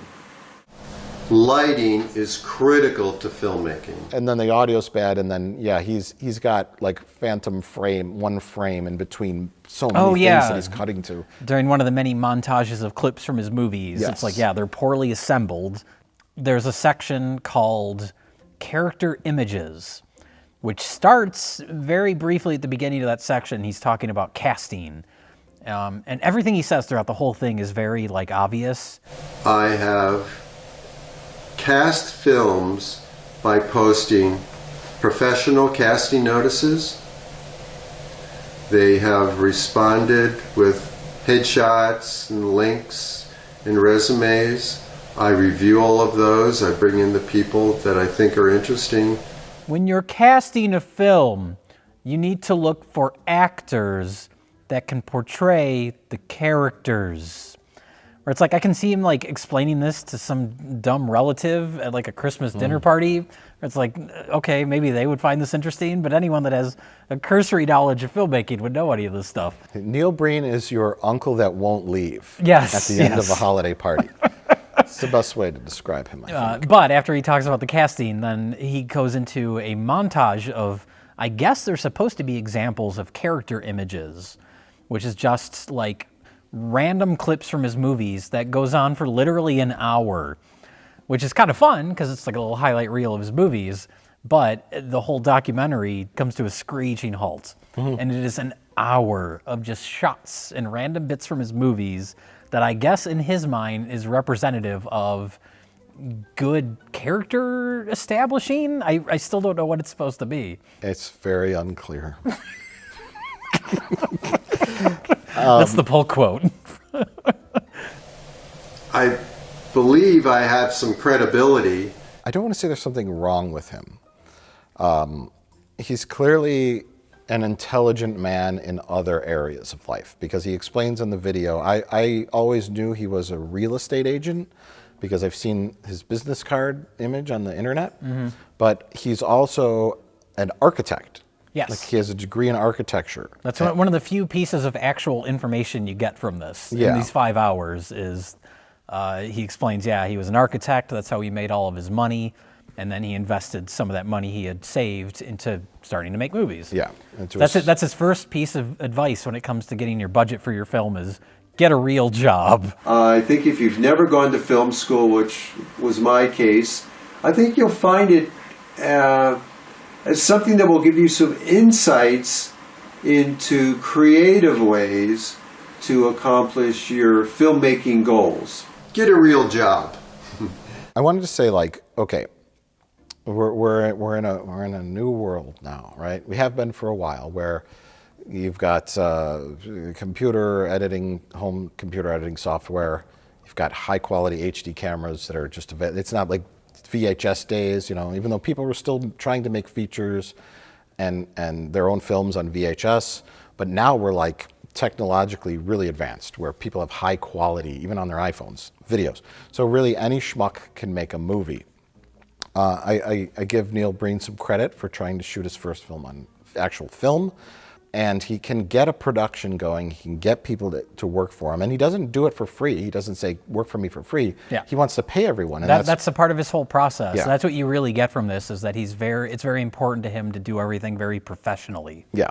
A professional theatrical feature film, professional casting notices in a very professional way, very professionally. It's kind of a contradiction, because at one point he says he does everything exactly how the big studios do it. But then later he talks about how he doesn't have a crew. Right. So it's like, okay, well, that doesn't he make says to sense. keep the crew limited. Yeah, but he says like he doesn't have a makeup person. He doesn't have, he has basically by the end, you kind of see his movies fall apart, movie by movie, unintentionally, but he's showing like a montage of photos and behind the scenes footage. And you see like Double Down, his first film, he's shooting on 35 millimeter. You see all these C-stands and lights and crew members everywhere. And then you get to Twisted Pair, and it's like him in his garage with a prosumer camera, which is why now I think he's looking for an investor for his next film, because he realizes he wants to advance, and he can't do that with the movies he's been making. I really am looking forward to getting involved with an investor or investors for my next film. He's a fascinating person in a way, but he's also very, very transparent because he's clearly an intelligent person who's he's not like a scatterbrain. You could tell he knows how to just organize everything. Yeah. And he has a vision, and I'll put that in quotation marks. He has a vision of what he wants to do. But at the same time, he's not a talented person, and he's very incompetent at making movies, which is the perfect storm for the bad B-movie guy. Yeah. You have to be delusional, and he's completely delusional in terms of the quality of his movie, and he's got a large dose of narcissism there. This is a screening in Paris, France of Twisted Pair. There were 2,700 people in the audience at this single screening of Twisted Pair. Because of not only the subject matter of his movies, which is him as like this savior of humanity all the time. He's always above humans. People. He's beyond humans. All these people, all the corporations and politicians and their greed, and I am an alien who's just here to teach people the right way. And or maybe a robot or something. Some robot alien. He's a god. And so clearly he's full of himself, and you could definitely see that by watching the video. You don't need to be a body language expert or anything. He's very proud of the fact that he's made 5 feature-length professional films. What you mean is he wrote, directed, edited, and starred in 5 professionally made feature films that have all made a profit. Every one of them said, Neil, we want to show your film.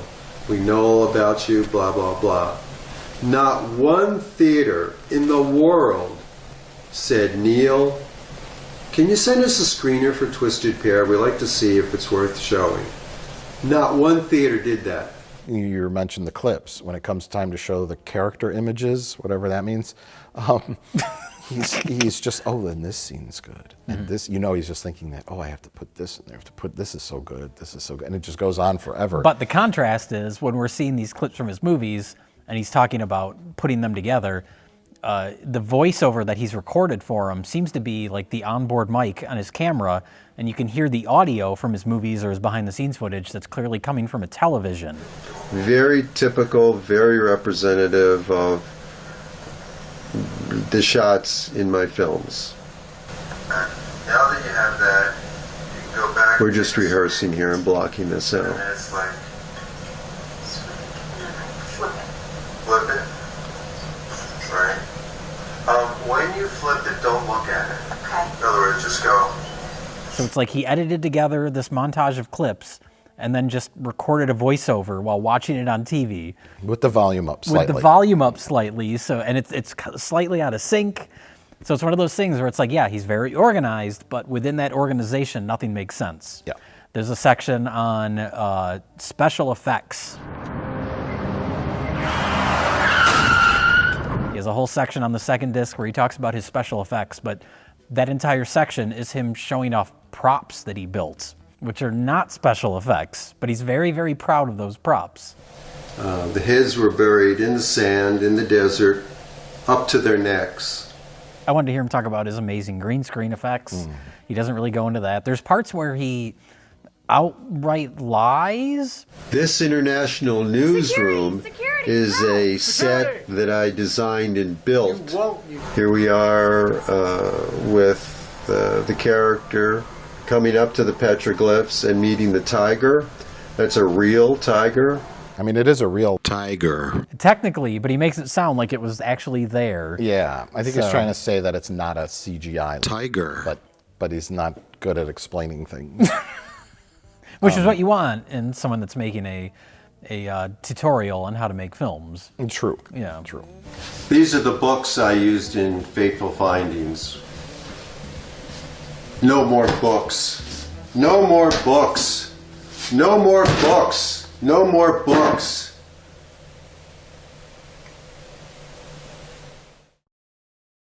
Again, this is something we would not recommend.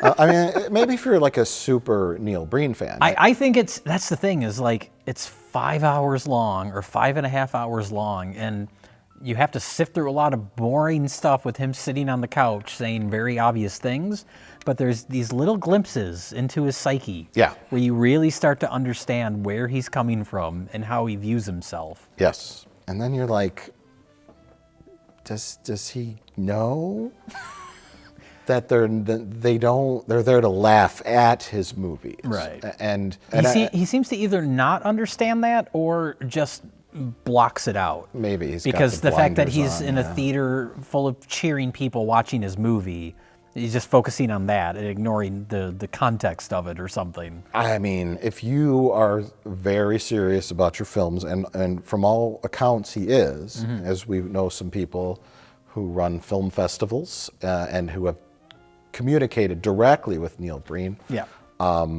He's very particular. Like he says, his movies are not midnight movies. Yeah. I tell the theaters what time to screen the film. I said I want my films shown at the normal early evening, 7:30 or 8 p.m. time slot, whatever your normal is. I do not allow my films to be shown at midnight or late night cult movies. He makes a point of mentioning that when he's talking about distribution. Yeah. He won't let it play at midnight. He doesn't make cult movies. He makes professional feature films. He's made 5 of them. Yes. In that mindset, though, how do you sit in the back row of a theater while your film is playing and an audience will be laughing? Yeah. And how do you process that? It's like the Troll 2 documentary with the Italian filmmaker. Oh, yeah. Who made the movie, who started to come to some of the screenings. Right. Troll 2, yeah! Did you see the movie? Yeah, it's awesome. What do you think about? It's amazing. It's amazing. He thought like, oh my gosh, Troll 2 is taken off and it's becoming popular. I'm going to come to some of these, and then he realized that they were laughing at it. Cioè non ridono solo di quello che comunque è stato costruito per far ridere, ridono anche di cose che non erano fatte per ridere. But do you think that you had the worst movie? I did a very good movie. Then you could also kind of factor in the Tommy Wiseau syndrome or situation where clearly he was making a dramatic film that failed. And that turned into a cult movie, and then of course he backtracked saying it was a black comedy, and then just cashed in like no one's business, being fully aware probably that the movie, is a midnight movie that people laugh at. Yeah. Neil Breen, I don't know. I gotta say, I do kind of admire that in a way. The fact that he has remained pure. He hasn't embraced the schlock aspect of his movies and tried to play it up in the way like Tommy Wiseau has. Like everything Tommy Wiseau has tried to do since The Room is just like fucking awful. He did that Neighbors sitcom, which is unwatchable. I'm gonna kill your fucking chicken. You better not. I'm gonna kill it when I see it. Find out you done fuck my chicken. I will find it. But that's him trying to be like funny bad. It was lightning in a bottle. Yeah. Neil Breen has had 5 feature-length professional lightnings in a bottle. Yes. And he has not let any of the, even though he has to know, even if he doesn't acknowledge it, he has to know that there are people, assholes like us out there watching and laughing at his failures, and it has not deterred his vision at all. If his goal, like, because now he wants to find a financer, someone to invest in his film. He's not doing crowdfunding. He's not, He wants a doing professional, real investor, which, by the way, Neil Breen, call us. Oh, sure. What do you need? What do you need? What do you need for your film? Talk. Let's make this happen. What do you need? What do you need? What do you need? Call us. But that's my other point, is I feel bad talking about this. It's almost like, let me make an analogy, Jay. Okay. Do you remember the Milverine? Yes. Okay. You already know where I'm going with my analogy, but our audience might not. In Milwaukee, there was a local legend called the Milverine that everyone would spot. We would spot him going to the old studio, pass him on the street. It was this guy, and he would walk 14 miles. He just every day. That was his from routine, point A to point B. No one knew where. Yeah. He was shirtless. He was kind of muscular and had some chest hair and looked like the Wolverine. And he would walk like this, like power walk, like almost like Wolverine with his claws out. And everyone would, oh my gosh, it's a Milverine sighting. You'd see him. Yeah. And you'd see pictures of him, and it was like, oh my gosh, the Milverine. And we'd spot him too, and it was a fun thing for a very long time. I saw the Milverine today, and nobody knew who he was. Then, God darn it, somebody went and interviewed him. The thing is, Hugh Jackman plays this guy called the Wolverine, and they got the patent on that, so they have to call me the Milverine. And it took the sheen off the whole thing, and then he did like a signing. There was some sort of public appearance. Nobody they came made to it. T-shirts. Yeah. So now it's like all the mystique is gone. Mystique is gone. No X-Men pun intended. Hey! But yeah, and so like with Neil Breen, it's like you're pushing that boundary. You don't want him to become aware. You don't. It's like Tommy Wiseau. That's the thing that I'm impressed is that he hasn't. God bless him. There's a lot, in a lot of ways, we understand him a little bit more because of this, but not a lot more. No. And I'd like to think he's just very determined. And I'd like to think he's keenly aware that people are laughing at his movies, but it's the Ed Wood saying, my next one will be better. Really? Worst film you ever saw? Well, my next one will be better. Where he's like, probably in his head, he's just like, well, they don't understand my art. They're laughing at it because they don't understand it. I'm just going to keep going and making my movies. And I'm really hoping that's the case. And that if people oversaturate with Breen or turn it into midnight movie schlock and turn it into this thing that it's not, don't defile him. Don't take the purity away from Breen. And I kind of feel like talking about this, we're helping to do that, but I hope not. Well, that's something to point out, and something that I was thinking of while watching this is we see, behind the scenes footage of his movies. We see him talking with actors and stuff. And I was thinking, like, in all the years that he's been making movies and in all the years that he's sort of developed this following, I've never seen, and maybe if somebody has seen this, they can link it, but I've never seen any of the actors in his movies be, like, interviewed. Like, you worked with Neil Breen. What was that like working with Neil Breen? Like we did with Samurai Cop, where it's like you want to know these things, but like you said, once you do, it takes away the mystique. And so I was thinking, like, because he talks about being so professional with his like contracts that he has his actors sign, I was like, I wonder if he has them sign NDAs, because I've never seen anyone interview anyone involved with his movies, ever. Yeah, he seems like a very protective, guarded person, and very careful. And yeah, and that's been keeping this going. Because That's what makes him so unique. Yeah, at some point he'll either give up or give in. Or we'll learn that he actually is some sort of savior, and then he'll just ascend into the sky for real. Well, real quick, let's talk about option B, which is the 14-year-long elaborate prank. The long con, yeah. Because there's a segment in this where he's talking about, oh gosh, there's a lot of parts where he's talking to the camera, but then there's parts where he has to fix things. Yes. And so he'll overdub.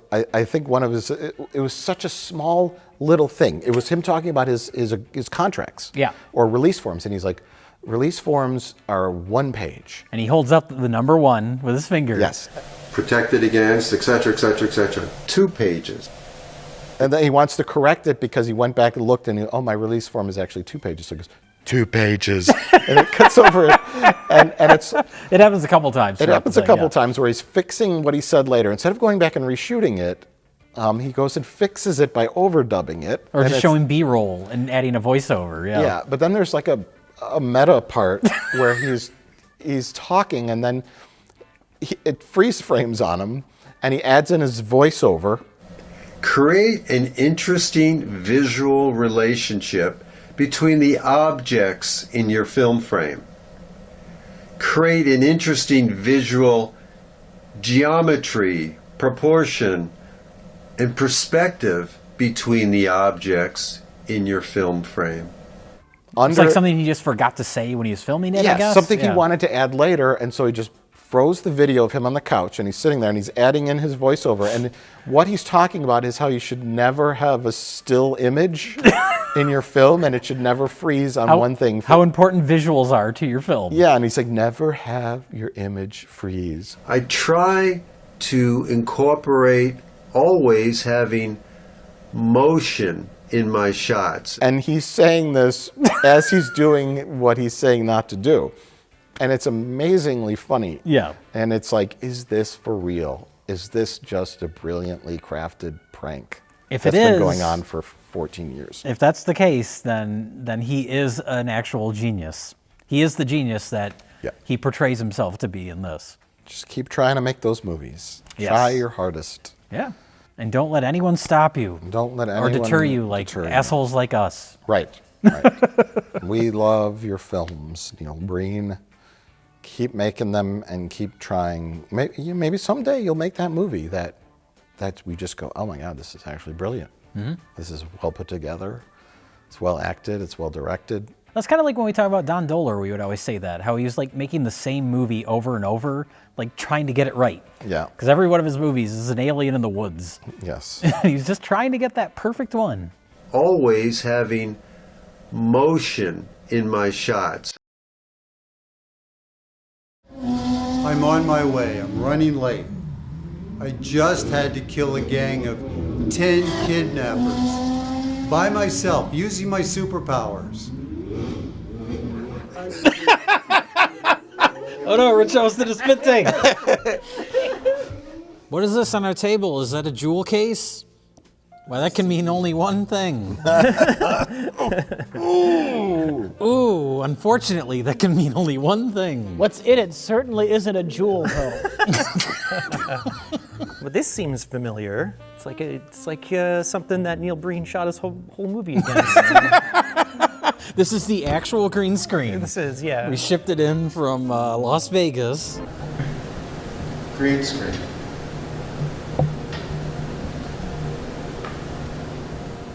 This was the Neil Breen, Cade the Tortured Conqueror.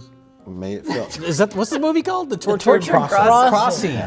This is filmed the entirely official, in green screen. Filmed entirely in green screen. The new screen. technology. No, it was sweeping the nation. It was actually shot on the volume that the Mandalorian was shot on. Oh, yes, yeah. yes. The I know digital sets. Yeah. it's easy to confuse the two, but equal quality. What the hell's going on here? This is disgusting. And as it's continued to become more reliant on green screen and still backdrops bought on a stock. Shutterstock. It was in the credits of this one. They're all from Shutterstock. They've become, the charm has evaporated significantly. Do you have family? No. I've got an identical twin brother. Flashback. Wait, why did you just randomly say I have an identical twin brother? Yes. Look at, he's outside. I know. Remember when Neil Breen used to shoot outside?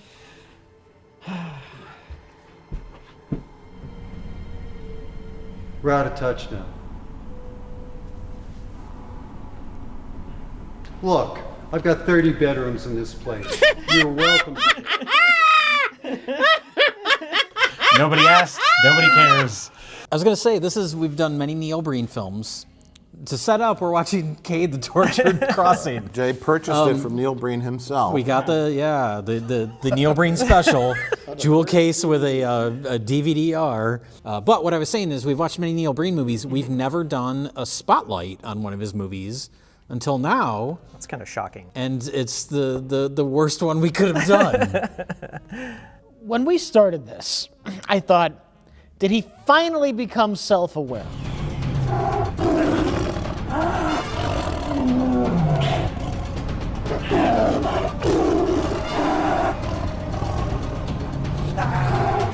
It's all choreographed and everything. Because the quality drop, I think, is significant with this movie. But I think I have a new theory now. I think he's just tired.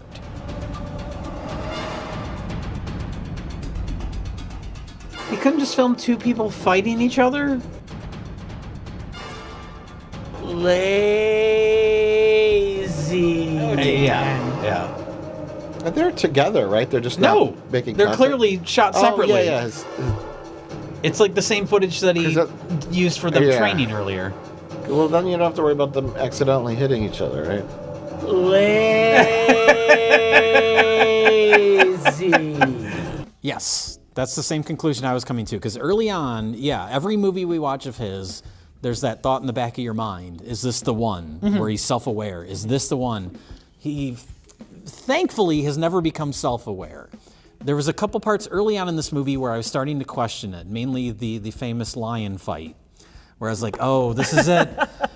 But there's just that one moment, and then the rest of the movie is like tedium, a Neil Breen version of an art film. And you're like, oh, okay, it's just a Neil Breen film. It's just another Neil Breen film. It's less effort than a Neil Breen film. He has never put this little effort into one of his films before. I think it's because he had to. He parallels George Lucas a lot because I was thinking of George Lucas while watching this. Yeah, Star Wars 1977. He's out in Tunisia and he's got a film camera, and Anthony Daniels is like walking around the suit, and everyone's miserable and hot. And then once he finally was able to like do digital sets and green screens and stuff, oh thank God! You know, I think he would have done that if he could have back then. I mean, it's amazing the progression. He's shot on film. Oh yeah, that's real locations. We've seen the Neil Breen retrospective documentary. I've got many scripts for all my films. Double Down, I Am Here Now, Pass Through, Twisted Pair.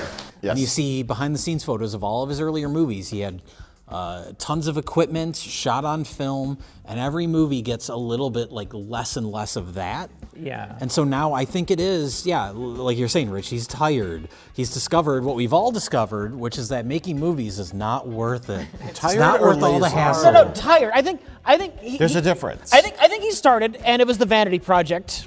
And then he kind of became famous, and he wasn't self-aware, and he thought, oh, I'm making great movies, and he kept making movies. We're going to a better place. And then he had this like angry phase where we thought he was gonna like shoot up schools, and that was when he kind of like that's when he started like shooting in some kind of like messaging into there, like I have something to say. I've eliminated 300 million humans from the planet today. In human terms, I have killed them all. And now we've hit a point where, God, I'm tired of making these movies, but I make money doing them. You can't make the next movie till you've made money on the last movie. And the past 3 films for me have all been profitable. I think it's still a bit of ego too. No, it's ego and Not as much. Not as much. He doesn't seem to want to profit because he isn't like mass producing his movies like that, or he's like stunted, or I don't want to say stupid, just maybe like. Here are the microphones I used in Fateful Findings. I actually made this bass from scratch. These are PVC pipe that were white. Cut them, I glued them onto this base. He's not normally brained. Because we're just like I don't know. When I was like 12, I knew about DVD duplication. Yeah. And, I got to make a master DVD and send it off, and you can make me 10,000 copies, and you can make a package and design it and get it shrink wrapped or whatever. I think he's more concerned about the theatrical experience and the film festival experience. Mm-hmm. This is the final result. This is the afterthought. This is for the people who couldn't go to the film festival. Right. Now they can access it. So I think that's what it's about for him. But I also think that he knows that making movies is a giant pain in the ass. Yeah. And I can just shoot it on a green screen now, and look how amazing it looks. And he's clearly getting older. In this film, he can barely walk up a set of stairs without wincing. There's like a shot when he gets out of the Ferrari at the beginning, and I swear he goes like when he gets out of the car. He had to mute the audio so you couldn't hear him in agonizing pain. He does look like he's sort of hobbling around, or he may have like a back issue. I think he kind of like grabs his back at some point or winces as he's walking. That's why he has everyone else fight at the end. Exactly. Yeah. He does a little fighting in the beginning. Yeah, that's about I all he can do. I get it. Like that. What was that movie where they're in the desert and he's walking around with a bunch of people? That was Thru. Thru, yes. Right, yeah. They all blend together, but yeah. Yeah, like I get it. Like, yes, it is a horrendous pain in the ass making a movie, and he has to have like some kind of weird problem where he thinks this like looks convincingly real. Yeah. Oh my God. They're just sleeping on the floor? He has 30 bedrooms. They were in a car accident. Maybe they've all just passed out. They're doing day for night indoors? Well, the only photo he had to use was the daytime I know, but that's a first. That's a fucking first. I think his movies are more about the concept and the writing, and the all of his movies have big ideas. They do. So I think that's the case where it's like, okay, I'm willing to settle for shooting in front of a green screen as long as I can get my message As long as I out. can tell my very coherent story. Yes, right? exactly. Is that what you're trying to say? That is what I'm okay. saying. What is his message in this one? Or what does he think his message is in this one? I don't see it anymore. Wait. I want to talk about the plot really quick, but I also want to just ask a question. You were saying he's very into the theatrical, letting everyone know that his movies are playing in film festivals. festivals. Does he go to those? Some of them, yeah. Now, when he goes to them, does he not physically, personally witness the audience laughing?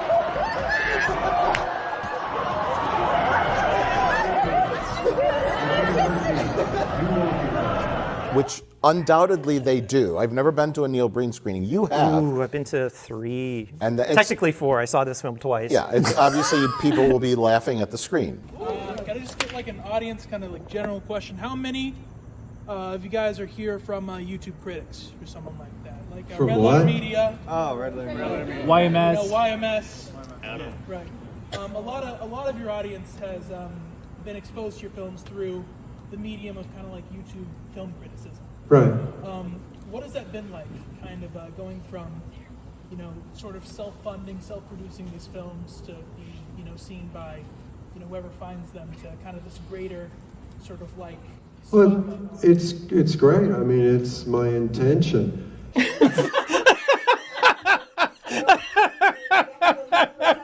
You can't make the next movie till you've made money on the last movie. I'll be right.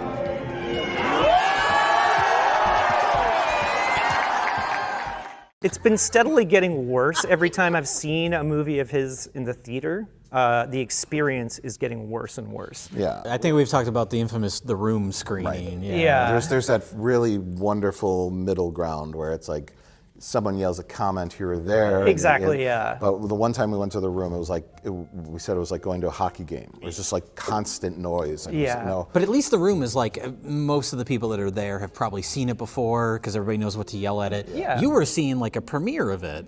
Yeah, it was the worst. I mean, I could see if you have to know what you're supposed to laugh at and not just constantly scream. But I can see if it's like Rocky Horror Show or something. Yeah. Yeah, for sure. It's like, but no, I'm actually there to watch the movie and experience it. But it's like people were just. It's the famous slide whistle rule. Trademark. Do you want to explain what that is? I'll explain to you the slide whistle rule. All right. We used to go to a thing called B-Fest. Right, I remember 24 hours, or was it 48 hours? 24. 24 hours of nonstop B movies, right? And it was the same thing. People laugh and yell comments at the screen, but everyone was in the know. Mm-hmm. And it never got rowdy, and it was always very mannered and funny. But there was a guy who would go, and he had a slide whistle. And he did it at the exact right moment. Okay. He never overdid it. He never overdid it. He never underdid it. He would do the slide whistle at the perfect moment when it was funny. And then you'd wait, and he would do it so far later that you forgot about the slide whistle guy. And then the slide whistle would come out. Perfect comedic timing. He always did it when there was a moment when there was like dead silence in the crowd and people weren't yelling stuff. Or something funny happened on the screen that related to the sound, and you would forget about it every time. He would do it so intermittently.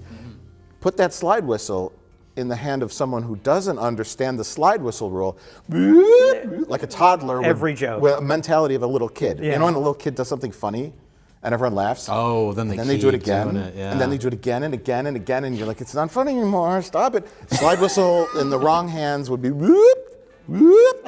Okay, it's getting old, and that's why I don't go to screenings of B movies anymore. Yeah. But my question was, Tommy Wiseau in The Room, eventually he kind of changed his tune and was like, oh, it's a dark comedy, and because I think he's a little more sane. There were 2,700 people in the audience at this single screening of Twisted Pair. This is their reaction to the film and to me after the screening. But when does Neil Breen ever acknowledge, like, when people laugh at his movies? We've brought this up before, and I've never seen an interview with him and never followed up. Does he just go, well, they don't understand my art? I think he just, keeps laser focused. I think it's not so much that he's not aware of it, so much as he doesn't care. He just kind of blocks it out. There are people that you'll never please, ever. Don't worry about it. It's meaningless what they think. Don't worry about it. The film industry is filled with positive, creative, interesting, exciting, enthusiastic, wonderful people. It's also filled with envious people, jealous people, people that will never like you, etc., etc. Don't let the negative stuff bother you. It doesn't bother me. I'm really not even aware of probably most of it. He just wants to focus on his art. People are having fun and enjoying it. Yeah, I think he just something. views it as a general enjoyment and kind of maybe delusional. But serious he tone. Wants to be taken seriously, and it's like, he doesn't see these movies as midnight movies, as he keeps saying. And in all my bookings that I did personally with the theater, I tell them right up front, this is not a midnight movie. I'm not allowing that. I wanted to start at 7:30 or 8 o'clock. Yeah, and that's why it became very clear about halfway through this one that it wasn't self-aware, because you have that scene early on where he's fighting the tiger. But then after that, the middle of the movie, this movie starts strong and ends strong, but the middle of the movie is so repetitive. It's nonsensical, though. Yeah, but it's literally the same scenes will happen. He'll reuse shots and dialogue over and over again. And that's when you realize, okay, this is an art film. Oh. Uh-oh. Oh. Get your heart out, Meredith Monk.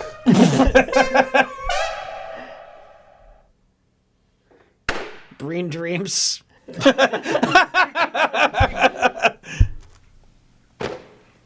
Oh.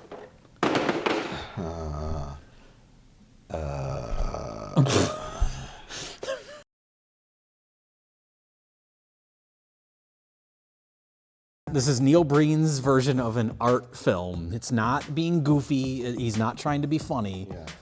It's like he's edited together like all clips from like a 1990s full motion video point and click adventure. And it's like when the trailer came out, I'd kind of like made up a little like LucasArts point and click template, and like everything is shot in like a wide lock off. He looks like there was like a game called Dark Seed where it was like an actual like filmed character that they would animate, or like Phantasmagoria was another one. But it looks like one of those like games. But those games were pretty good at keeping people's scale consistent. He seems to struggle with that in this movie, I think. There's some shots that are convincing in Yeah. a green screen It's kind like of way. 50-50, yeah. Mm-hmm. Yeah. There's a lot of hobbits. There's a lot of hobbits in this movie. People are sitting on, a table with a prop that's like much bigger than it should be. This youth trafficking is disgusting. Everybody's so small in this.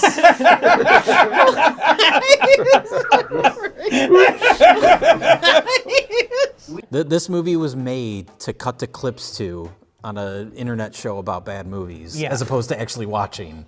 But it's edited like a recap of a previous movie, except it's 2 hours long. Yeah. Or like an hour and 40 of just like, this happened, then this happened, then this happened. There's no connective tissue, and it's just like... The whole middle of the movie, you could reorder any of those scenes. And it wouldn't make any difference whatsoever. There is, I would say there's a progression of a story, but the There's first a 15 minutes there kind of was. There's a lot of filler. What am I?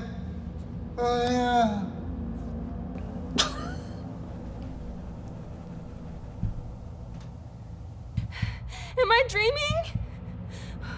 Where am I? What just happened to me?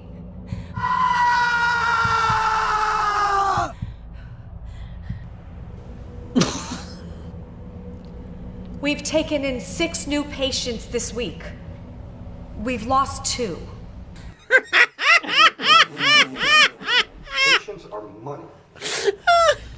It's my money too. Oh, God.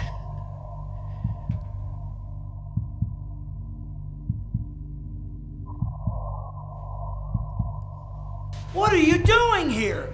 Get out of my operating room! He's your assistant. He's been there the whole time. Neil Breen stars as Cade from the last movie, who had an evil twin.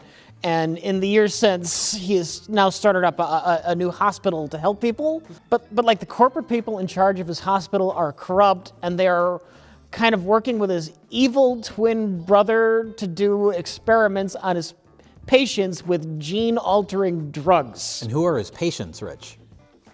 People with gray t-shirts and jeans Yes. that are literally Yes. pulled off of the ground. Yeah. Yes.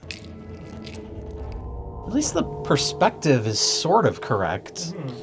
Yeah, I mean, that's been not too bad so far. You know? Yeah. This one's not great. This one's a bad example of that. It's like walking sideways. They find people, Cale runs around the city and finds people wearing gray t-shirts that are just laying on the sidewalk, and he drags them to the hospital. I don't think he runs around the city. Well, he hobbles around. That's where the lazy comes in, because they mentioned they're like clearly going through withdrawals. I think they mentioned that they're drug addicts. Yeah. So when they're wearing jeans and gray shirts, I think that's supposed to be their like hospital uniform or whatever. Their patient gown. Patient gowns or whatever. But when they film them getting pulled off the street, they're just wearing those outfits. Yeah. They could have taken the time Lazy.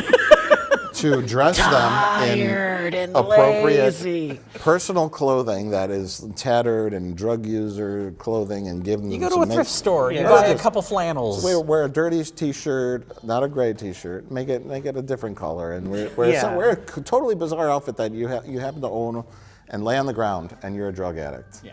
And then when you're in the hospital, you have a different costume on, because And then it visually- won't confuse the audience. Yeah, visually that informs the audience. Oh, now they're under the clutches of this evil hospital because they're wearing the uniform. Maybe not jeans. And when you reuse the same actors as other patients and doctors and corporate executives, then it becomes really and ghosts. Yes, Tiger ghosts. There's like kind of ninja people that they're fighting themselves at one point. There are bad guy henchmen. Yeah. Where do the bad guy henchmen originate from, Rich? Presumably they work for the evil corporate people. That's my assumption. That's all I have. Though I think they are different bad guys from the opening of the film who were some kind of human traffickers. I don't know if they were connected to the evil corporate hospital people or if that was just a non sequitur action scene that started with. To show that he's a badass? Yes, even though everyone's already wearing the gray shirts. And it's the same actors that end and up... it's the same actors. I still think those are supposed to be different people as part of a non sequitur action opening. I'm not sure though. Damn, we need to make this an even fight.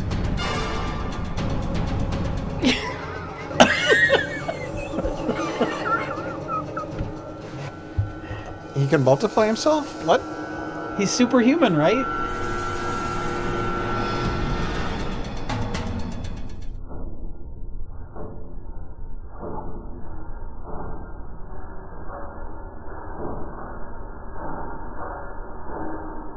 It was for the hospital, but then they were using this experimental technology to like harvest genes. Is that what they said?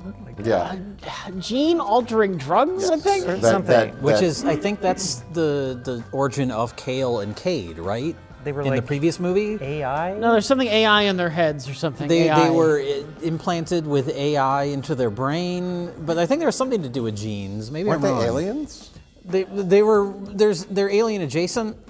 They have some sort of connection to aliens, but they're not aliens themselves. I mean, he has AI in his head, but there's no scene where Cale draws pictures of people with 8 fingers. Yes, exactly. Or he writes and it's just incomprehensible gibberish. Yeah. That was my biggest thought when watching this is like once Neil Breen learns about AI, Oh my God. his backgrounds, he's not going to have to go to Shutterstock anymore. Yeah. His scripts. Filthy. No, he's got to get his message out, Rich. He will But never his- rely on AI his for scripts could make so much more sense. They would be better. They would be improved. But what'll happen? It's like a double negative. It's like if AI and AI What happens interact. What happens if you tell AI to write a Neil Breen style script? Oh my God! What the happens? universe That implodes. might- what happens? That might be how we destroy AI. No, that's how Skynet is created. No. They just like cancel one another out, and then it's just like we're So it's safe. like a cascading effect that just renders all computers. It's an eternal feedback loop. Yeah, you just type it into like Chat GPT or whatever it is, and then ask it to like create a scene from a Neil Breen movie, and then you like train it on Neil Breen films, and then it just fucking destroys itself. Is it like Joshua playing tic-tac-toe at the end of War Games? I get the reference. Yeah.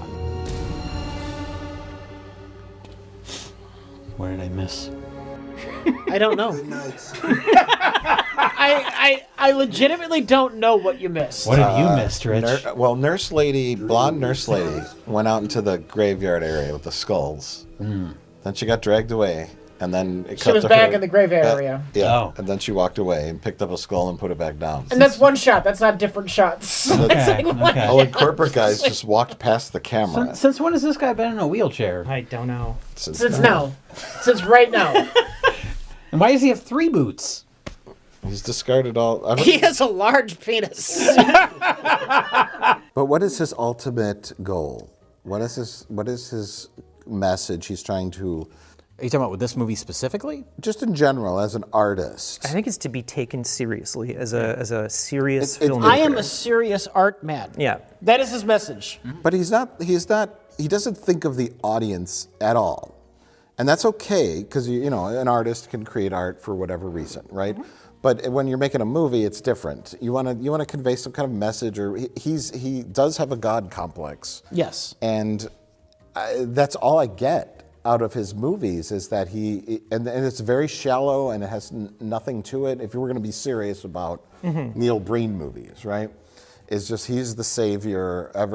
I really miss the the political corruption from like the previous They kind of gloss over it here. Yeah, it's more just like an inside story about like This feels him and less his ambitious brother. with its ideas. Yeah. It's less global. Yeah. Because before he was on the news channel, remember? Yeah, It was yeah. like, You got all these politicians to kill themselves. Yeah. It's for anti-corruption. Isn't that corrupt? Yeah. Isn't that They're taking the immoral? money from the people, and the corporations are doing things that are bad with the money from the people. Isn't that corrupt? Isn't that cheating the public? Isn't that betraying the public's trust? Isn't that immoral? And it was all very vague, and it didn't quite make sense. But this is like a little story about him and his evil twin brother who was using drug addicts and Specifically taking it's place more in this personal. hospital. Yeah, and he's the savior. At the end, he turns them into Warriors. warriors He to trains fight them. He has a, wonderful Warriors for montage a scenes. battle for the truth. The truth, justice, and the American way. That's the way to practice. Use everything I've taught you. That's the way we'll succeed in our fight for truth and justice. Is the battle to save them from the hospital, or The battle's symbolic, Mike. Oh, It means so much more than just the hospital. I'm symbolic. sorry, I'm looking at it too Come on. literally. Yeah. You're looking at it too literally. Oh no, you do not hurt my warriors. Damn, we need to make this an even fight. This happened already.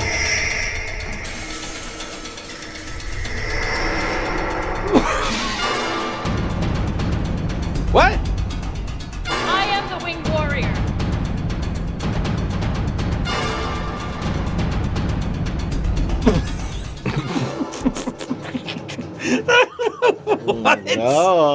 No. What was the dance number all about? Oh, I have no fucking clue. Can anyone tell me that? No. It's so much misery and bleeding from the eyes, and It's scene after scene of people like going through withdrawals and crying blood. It just goes on, and then they just start dancing. Oh my God, we got ghosts. Oh.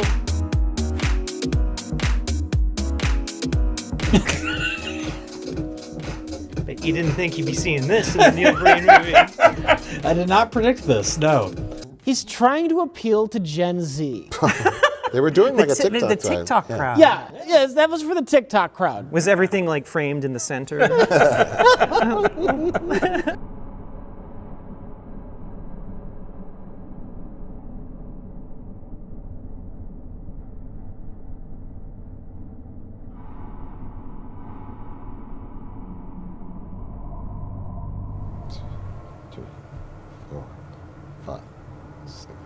We had this exact same thing earlier. But I think you were saying earlier about the charm being missing in this one, and it's like sure the green screen kind of allows him to realize his vision, his grand vision, and have more elaborate sets, but I kind of miss him using like his living room for a hospital. Oh, yeah. Like every movie. Yeah. Oh, yeah. Where you can kind of see like, the vertical slats and with the window, and you can tell the carpet, who has carpet in a hospital? Yeah. It's like that's the kind of the details. It's like, was it after last season? And they had the MRI machine made out of paper.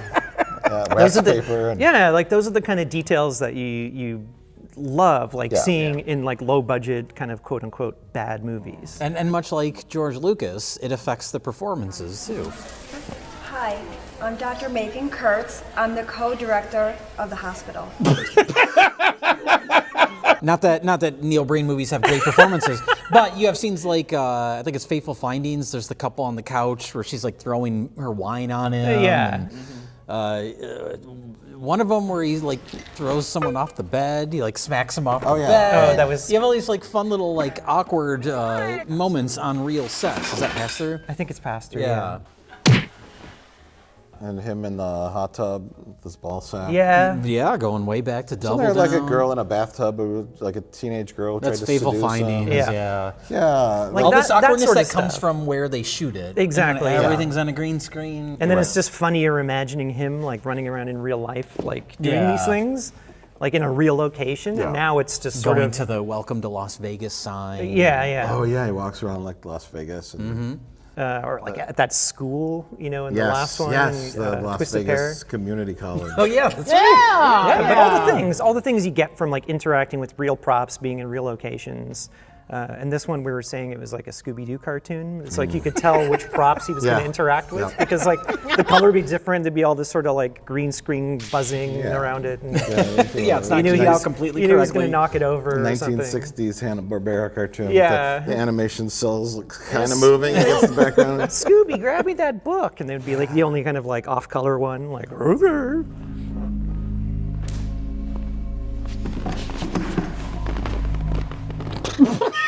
That was like 5 body fall sound effects layered on top of each other. he really laid down on some kind of like chroma green, like plastic furniture.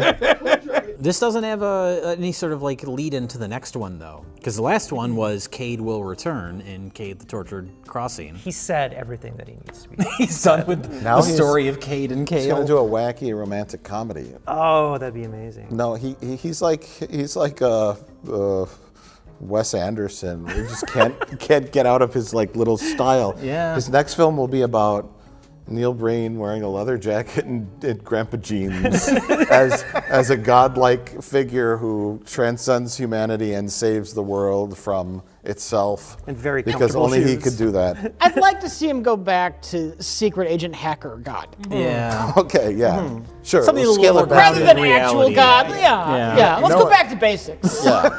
Something I could actually believe. Yeah. could He's happen. Right. He's a creative reset, as they say. Yeah. Creative reset. Triple down. Triple down. I'd like to triple down. You do the best Neil Breen impression, and you haven't done one yet. I don't do a good Neil Breen impression. Yes, you do. It's excellent. No, I don't. You're a liar. Well, this is my opinion. It's not a lie. It's the truth. That's my opinion. Well, now I'm not going to do it because everybody's going to. Like, No, it's fantastic. It's fantastic. You know it is. Okay. Don't be humble. I'm Neil Breen.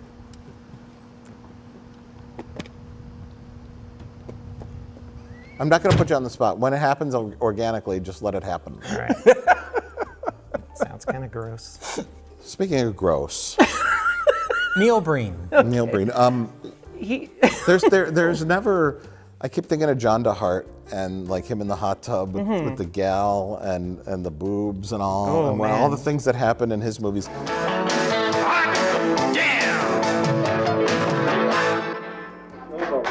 Neil Breen possesses just a fraction of that like pervy old man quality. I think it used to be stronger in Yeah. his earlier movies. Yes, it Now definitely was. Nudity. that's one area where he's self-aware enough to know that he's probably too old for that. No, showing his ball sack in the hot tub. Got to Just get away like, from like that. open mouth kissing some girl who's like half his age in Yeah. a filthy hot tub. This one's much more chaste, I think, than Yeah. any of his other films. He's But even really- yeah. even like the woman who was like, kissing him and, she had her eyes closed the entire time. She was kind of near Trying him. to turn her head away during the kiss. Yeah, and she was like just kind of kissing him on the side of the mouth.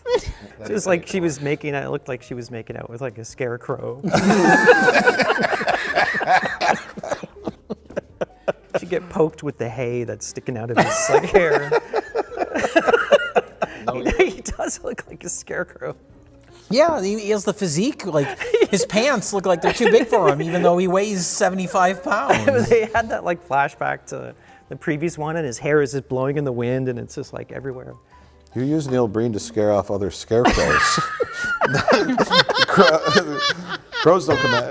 He's a scarecrow. We want to get rid of all these old scarecrows. What do we do? We have half a dozen here of to them. help. I'm here to help. A scarecrow? Yeah, A scarecrow crow. No, just a scarecrow. Scarecrow. Because it scares scarecrows. I've gotten rid of your scarecrow problem. Would that be for farmers that want crows in their fields? Yeah. Well, crow farmers hire him. Right. No. It's for a farmer who's taken over someone else's farm and they've implemented too many scarecrows in it. And they don't want to go get rid of them themselves. So Neil Breen becomes a scarecrow. And the other scarecrows all fly away. Is he trying to like sabotage rival farmers? Oh, yeah. There you go. You're starting to world build here. You're starting to make a story. The Johnson farm is producing too many beets this year. I need money for my new need film. I'd like to hire we- out my services. we need as a those crows back. scarecrow. I say he looks like a scarecrow. I say he looks like Leonard Nimoy's zombie.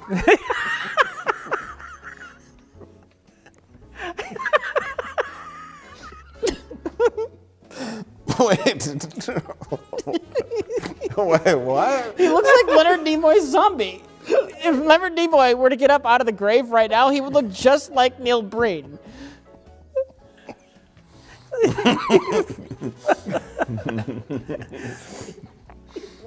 And then stuff him with hay. That's what his hair is made of. or straw, whatever it is. Yeah.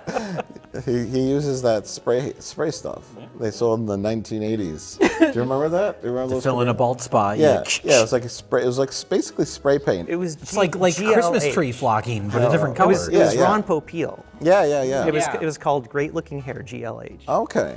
And he'd always like spray it. Yeah, you'd have like wispy kind of hairs, just barely surviving hairs, and, Hanging and out the by a spray thread. paint with the cover, fill them up. There's that one guy, he was like a teacher, and he was like, my students call me baldy. It's like, they're never gonna say that again. Yeah. And it's like, you were just on this fucking show, like spraying like fake hair. They're gonna make even more fun of you. They're gonna bully you. I'm gonna kill myself. I can't take it anymore!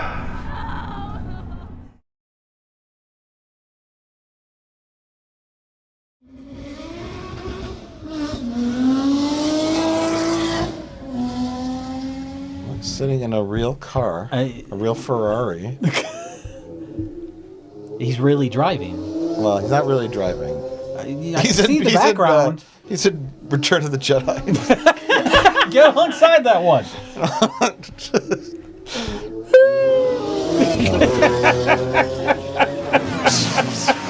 Quick, jam their comm link, center switch.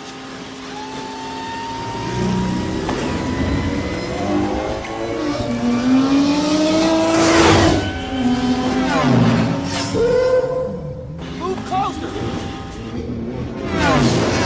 Get alongside that one.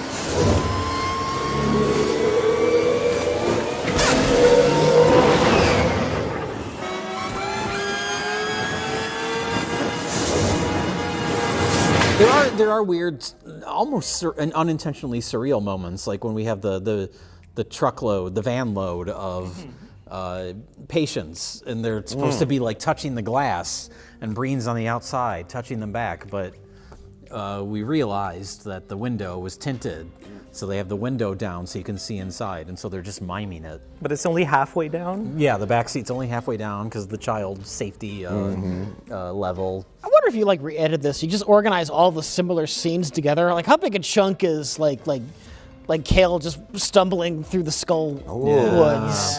Just find It's like, how much if of you the- overlay them, is it literally the exact same shots? Yes. And there's definitely some of that. You guys in are this. making work for me. Oh no! Oh yeah! I'm sorry, Mike, but it's an interesting question. That there is the shot of him, like the close-up of him, kind of. Well, what are the shots? The middle of the movie is like 6 shots over and over and over. We've got close-up of somebody waking up in bed and falling back asleep. We've got People on medical table thing. The big Yes. wide shot of all the hospital beds. It's like a tuberculosis hospital. Yeah, that's looks what it like is. it's been abandoned for like 40 That's what years. it is. It's an abandoned even though it's a tuberculosis new hospital. building, a new facility that he paid for, right? Doesn't he say that? Yes. But I think maybe they've been like mismanaging his money or something like Yeah. that. I don't know. And a nuclear bomb went off in the building as well. It has like 100 years of rot in it for some Yeah. reason. But he typed in like the hospital into. We know we know got what it from happened. Shutterstock. We can find that footage or that shot, that image. Yeah, right now. wide shot of all the hospital beds. Then there's the surgery room. It's like an old dentist chair in like this tiny weird room where the doctor keeps yelling at his.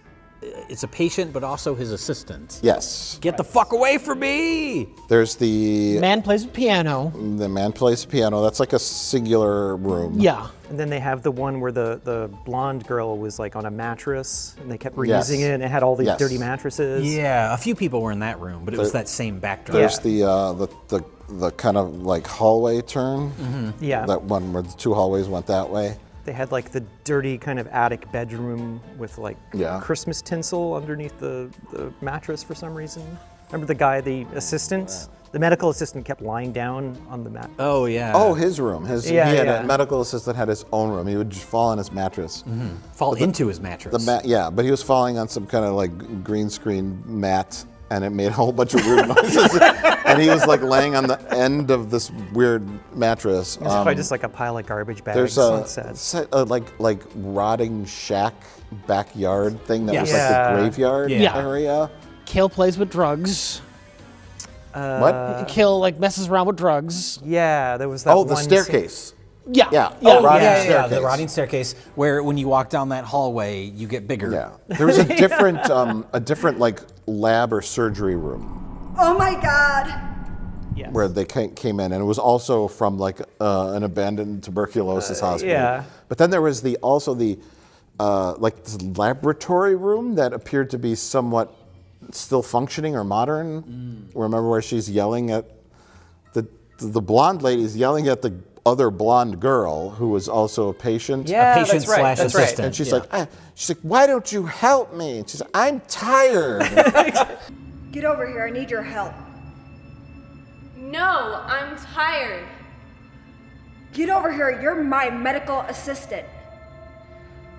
Thought she was a patient. Me too. Get over here now. No! I'm done with you. Don't come over here. What? What was it? She glitched out. There was another part later on, I think you were out of the room, Mike, where that blonde assistant patient lady, just for no reason, just starts screaming and like cowers down. Oh yeah, because they discover that there's a mole working in the hospital. Oh yeah, what happened with that? The corporate guys. Don't let them make a sound when moving the patients. And don't damage them. We found out who the undercover mole at the hospital is. What? And we're going to kill him. What? I think that was blonde lady because she whispers in Cade's ear. Oh, okay. Like And that's a literal mole?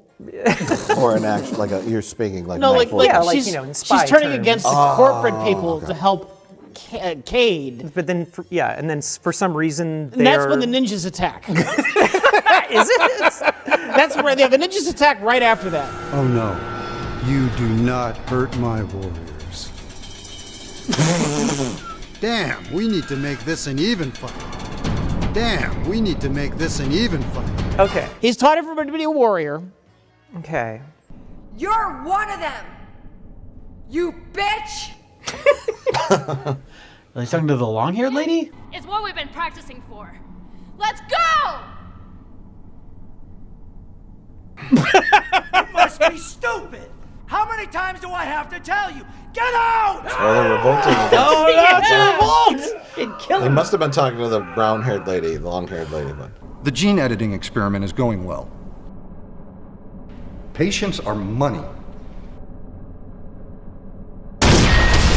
Oh my God! And then they have the exciting final battle, and then that one patient gets wings. And why just that one? Transparent duplicates. I don't know. And then keep going. And then everybody dies. Can you verbally transcribe this entire film from beginning to end? No, that's physically impossible. Like right now? Yeah, right now, from memory. Neil Breen. How does it start? What's the first frame? I don't know. I don't remember the first frame. Here, let me do my best. Okay, do your 'Cause best. And I will try to match it with footage. Neil Breen gets into a fight with human traffickers, and there's multiple human traffickers and only one of Neil Breen, so he multiplies himself, and then they kind of fight while also kind of being superimposed. And then Neil Breen stands on a fancy staircase and talks to a woman, and then there are corporate people standing around in a foyer, and Neil Breen says something, hospital. They're in an audience. Something. They're an audience. There's an audience, and they keep clapping. And they repeat the same clapping over and over again every time Neil Breen talks, because why wouldn't you clap every time Neil Breen talks? Well, that auditorium of people is facing a staircase. Yes, that the Neil Breen staircase is on. the main stage. Because it's such a nice staircase, you may as well make it your main stage for your auditorium. And then there's a hospital, and then there's some nurses that may or may not be characters we've already seen as the same characters, or they could be actresses playing entirely different characters. It's never entirely clear, but we see a dirty hospital and dirty patients, and then they get into a car with a drunk driver who won't let them bring their crutches. To go on a field trip. To go on a field trip that crashes in the middle of Middle Earth, and they need help. And so then Cade shows up, and then he saves everybody by bringing them to his castle. And then when they're in his castle at that day for night, Cale shows up, and then Interior day for night. Interior day for night. And then Cale shows up and kind of kidnaps someone. But even though he kidnaps someone, they teleport back into Cade's castle. And then Cade goes, and one of his eyes turns orange, and he fixes a car by using a 90s morph effect on it.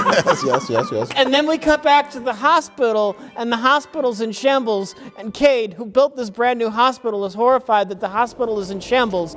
This is not acceptable. And then somebody plays a piano, and then somebody screams, and then somebody is lying on a gurney with drugs, and then Cale sneaks around, and then somebody is playing a piano, and then somebody is laying on the filthy ground next to drugs, and then somebody's playing a piano, and then Cale kidnaps somebody, and then Cale does drugs, and then there's somebody playing with a piano, and then there's somebody lying around on a gurney and people doing drugs with them, and then there's some corporate people talking in a boardroom, and then somebody's laying on a ground next to drugs, and then Cale kidnaps somebody, and then there's corporate people in a boardroom, and corporate people say something, and then Cale sneaks around and does drugs while kidnapping somebody. What am I? And then we see Cade's face, and then there's somebody lying on a ground with drugs, and then there's a nurse talking to somebody, talking about Cade is over there. And then Cale sneaks around and kidnaps somebody and does some drugs, and then there's somebody lying around on the filthy floor, and then somebody plays a piano, and then Cale kidnaps somebody and does some drugs, and then some corporate people are standing around in a boardroom, and Cale walks to the room, and then somebody's laying on the ground doing drugs. And then there's the big dance number.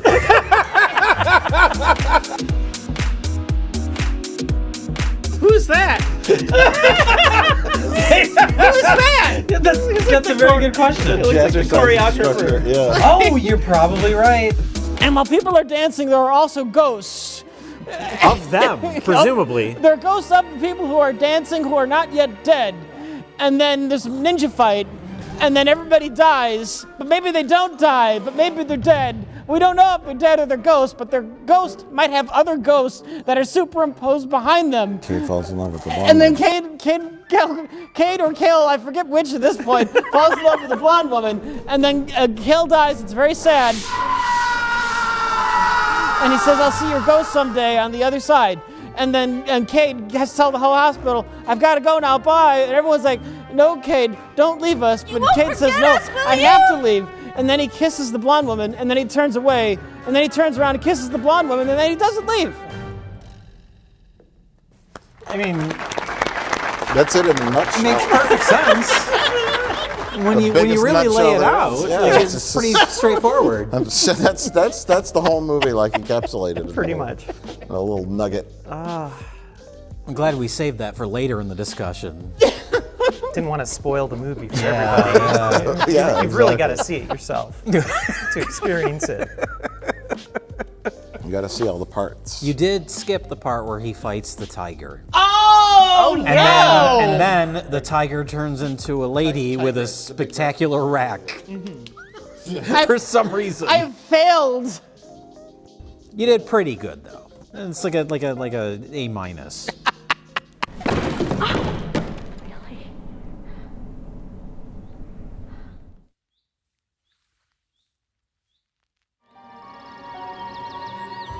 Amazing. I just can't wait to get in there.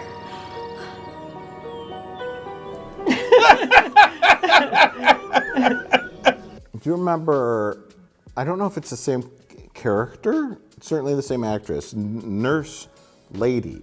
Yeah. Long hair? Long hair who like takes down her hair. Oh, and it's yeah. like 4 feet long. Yeah. And then she goes like up and follows Neil Breen up the staircase. I and thought she was blonde- going to seduce him. Yes, and blonde woman's like, don't go up there. Freeze. And then she keeps going up the stairs. And yeah, it just seemed like, and she's like, ooh, because the second he said my mansion or castle has 30 bedrooms. She's like, ooh. Yeah. Look, I've got 30 bedrooms in this place. You're welcome to take them for the night. And then she like lets her hair down, and you get the impression it's going to cut to Neil Breen's like chambers, and he's got this large bed, and she comes in and goes, oh, you know, and then it's a seduction scene, but he ends up with the other one, and then it very doesn't weird. follow through. Well, that whole scene is just. Cade ain't ending up with no slut. I will never forget you. I think he couldn't get the actress to agree to be on a bed with him in a shot. So he just cut the scene? Yeah. But didn't cut the scene leading up to it? Where she was No, going you up? just leave it up with an awkward freeze frame of half the people in the scene. But speaking of the freeze frames, like this is something that it's so incomprehensible. You can't even say the word. It's so bizarre. I can't wrap my head around it. It's incomprehensible that he can't just have. Speaking Breen, it's okay. I know. Yeah. It doesn't make sense. He can't just stand there or have actors just stand there normally and just wait for a second or Just a beat. freezes it. He'll just freeze them, and he does this constantly throughout the movie for seemingly no reason. There's Well, you mentioned it was like he wanted the sword to disappear, like so they kind of freeze like old film. They'd stop the film and then But you do don't a have double to, exposure. You don't have to do that with digital. You don't. And then there are certain parts where it's like, okay, that makes sense what you said. Okay. Then there's certain parts where it's like someone would freeze. He cut the camera at the end of their line, and he didn't have enough footage tail end of them just standing still. Well, that too. That's one reason. But then also like mid-take, it's like if he wanted like a beat, like you say this line, and then you have a beat, and then you turn and say the other line. It's like he wanted that beat, and he didn't have it, so he just froze it. It's probably because everybody is shot individually on That's green not how screen. art works. That's not how filmmaking works. He's making this film in the edit. He did it. That's exactly how filmmaking works. He did it. You say you can't. It's magic. David Fincher does stuff like that, where he'll have a shot and he'll take 2 different takes, but do a split screen so he can change the timing of it. So it's like George just Lucas. like David Yeah, Fincher. you could manipulate stuff in editing. But to a there's the certain part when degree. he's walking out to their van that has crashed, and he's going to repair it, and he's like mid-step, and he just freeze frames it. He wanted to stop. Because he didn't have a shot of him walking up and stopping.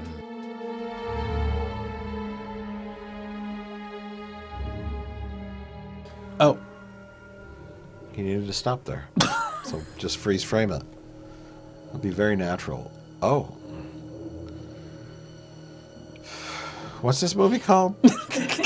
Cade the Tortured Crossing. Okay.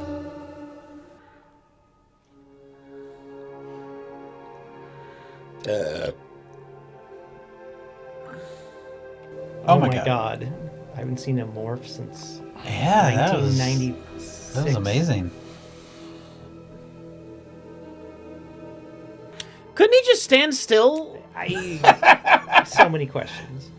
It's possible that he just had a shot of him walking from like a something totally else. different scene. Yeah. That's 100% Pause. it. Yeah. In editing, he decided he wanted to have a scene where he fixes the van. Do you think he has just a folder, walking left to right, walking right to left, walking forward to back, looking left to right? Because there's all those stupid close-ups. All those extreme close-ups of him reacting to something. Yeah. And he just doesn't care that the fact that you're like supposed to like as an actor like react to something. That's his producer version of himself I taking may need over. this later, so I'll film it. Yeah, it's like, sure, I could get the actors back in again, but I'd have to pay them, you know what I mean? It's like the financial responbility is kicking in. You know, we can make Neil Breen movies for like years and years after this man dies. That's true. Because we've got this huge database. A library of We got to get of- access to the raw green screen shots of him walking awkwardly, though. Yeah. We got there's to that- break into the Breen facilities and steal Can we- the master at ILM. footage. Can we just make a Neil Breen movie ourselves? We would need the raw elements of him on a green screen, I think. Yeah. Unless you allow him I mean, we could do like a mask. I wanted to With bring this up. AI roto is very That's- good. Yeah, now. After Effects rotoscoping is pretty good. Just that. Do we just get We could AI? have, he's look, he's walking across the table right now. Oh my God. I can't believe it. He's so small. I thought he'd be bigger. I thought he'd be bigger in real life. Well, where does Neil Breen go from here? The grave.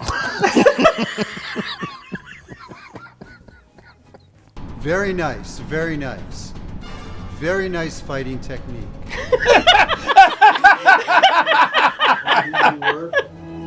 I'll be right here. What if Neil Breen really is like the digital messiah, and he's making these movies as really bad just to test us in our faith, and like someday he'll transform, and become part of the computer world. He'll become like Lawnmower Man, and he's like really like an alien because he's so weird, and he's really going to save humanity, and then people that follow Breen and love him will be his disciples. forget us! And we will all we're going to be like when Thanos snapped his fingers, we'll all go to dust. We're going to disappear because we mocked We Breen. mocked the future digital messiah. What do you think, Rich? There's people who say like the world is really a simulation. Neil Breen's the only real one. Okay. He's the only one from the actual real world, and he's inserted himself here with a digital avatar. Okay. That he calls Neil Breen. He's just really. But his real name is Cade. Okay. This is more believable than him just being a not so self-aware filmmaker. From Las Vegas. From Las Vegas, a former real estate agent turned filmmaker. Oh. Stock footage people in the foreground. Yeah, in the middle. Just The patients deserve the best thing we can give. Is he a judge? And this law will do just that. But at one point, he's like a judge in this movie. He's like giving a speech in guess. front of a courtroom for some reason. Yeah, he passes a law. You forgot that in your recap. Nice job. But he passes a law. But what was the law? It was like to protect all the patients' rights law. No more gray T-shirts. Right, it's like anti-gray T-shirt legislation. No, but yeah, I think Jay was right. He wasn't supposed to be a judge. He That was had- just the background. He just typed law into like the search engine, and that's what came up. And and he didn't think about like, well, what are the implications of me? Me be behind the standing bench behind looks like I'm a bench judge. of Yeah. judge, just wearing like plain clothes, and also, am I a politician? Am I a judge? Am I a lawyer? Am I a doctor? Yes. Do I have the power to just create Yes. legal legislation by will? I'm Yes. not the president, you know? Yes. Yes. All the things. All of them. Absolutely. All of the above. And to the applause of like a stock image of people like clapping at a corporate retreat. It was from the previous. Yeah, it was just the That's same the people. funniest thing about the stock footage is it's so much more dynamic. There's like camera Oh, movements yeah. and dynamic lighting, and then you cut to Neil Breen on a green screen in front of a. Remember there was a very, very beautiful shot of a carousel Yeah. turning, and then it just freeze framed and stopped, and then it went on to some other scene. Yeah. It didn't have. Well, the ghost appeared on the the carousel. The tiger lady faded in and Oh, it then did? faded out. Oh, I don't yeah. remember that. I was joking that Neil Breen would be riding on a horse. No, Oh, the he tiger did- lady appeared, and then after she appeared, Ghost appeared. I just pictured Neil Breen on one of the horses. No, I pictured him like walking past, like, In the but he's background. like Yeah. that tall.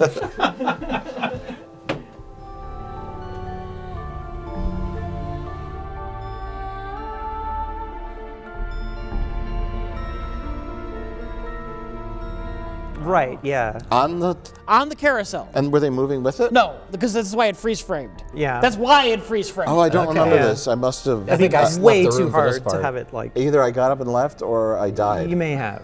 And came back to life. And in the afterlife, for a brief moment, I met God. Oh, Neil Breen. Was it What That did he was say? Neil Breen. Yes. What did he say? Hello, Michael. It's me, Neil. I mean, Cade. Tell the corporate politicians that they no longer need to be against the people. What? Can you be more specific? What does that mean? Tell them they need to stop their evil ways and their corporate policies. Oh, but what are they doing that's evil? What? Specifics, please? And then John Lennon was like, Mike, tell Paul that song's terrible. Tell Paul not to release Now and Then. I was just fucking around. I was fucking high. I was super high. It was one of my worst Don't songs. add the bridge part with Ringo. Make it weird. You ruined it, Paul. Well, which film is best of the worst? This one? That's The non-existent B. ones? It's the B. The B? Oh, Yeah. the W? Which scene in Cade the Tortured Crossing is best of the worst?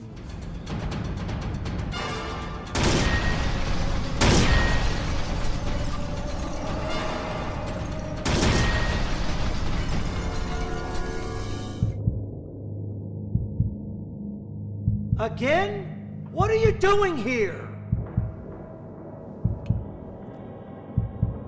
Get the hell out of here!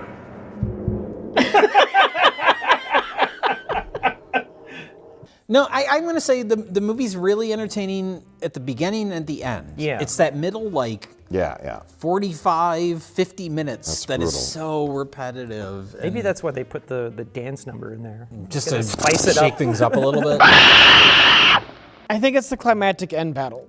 The end fight is pretty epic. Yeah, it's pretty impressive. Ooh. What What do you got, Mike? What do you got? Change my mind. What do you got? That's just like the height of laziness, that final battle. Yes, I know. Honestly, This movie is the height of laziness. It's so lazy, though, that it becomes entertaining. It's not just like Yeah. generic Yes. lazy. Yes, exactly. Yeah. It's all spread out. I just don't understand. I don't understand what happened. Well, that's just a Neil Breen movie. I wanted to say my favorite scene, I think, would be the car accident scene.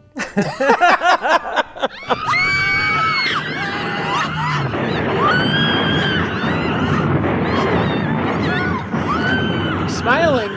Stop smiling, woman in front. I guess they're crashing? They're getting into a car accident, but they rode over a pile of boulders before they got in the car. Oh my god, this looks horrific.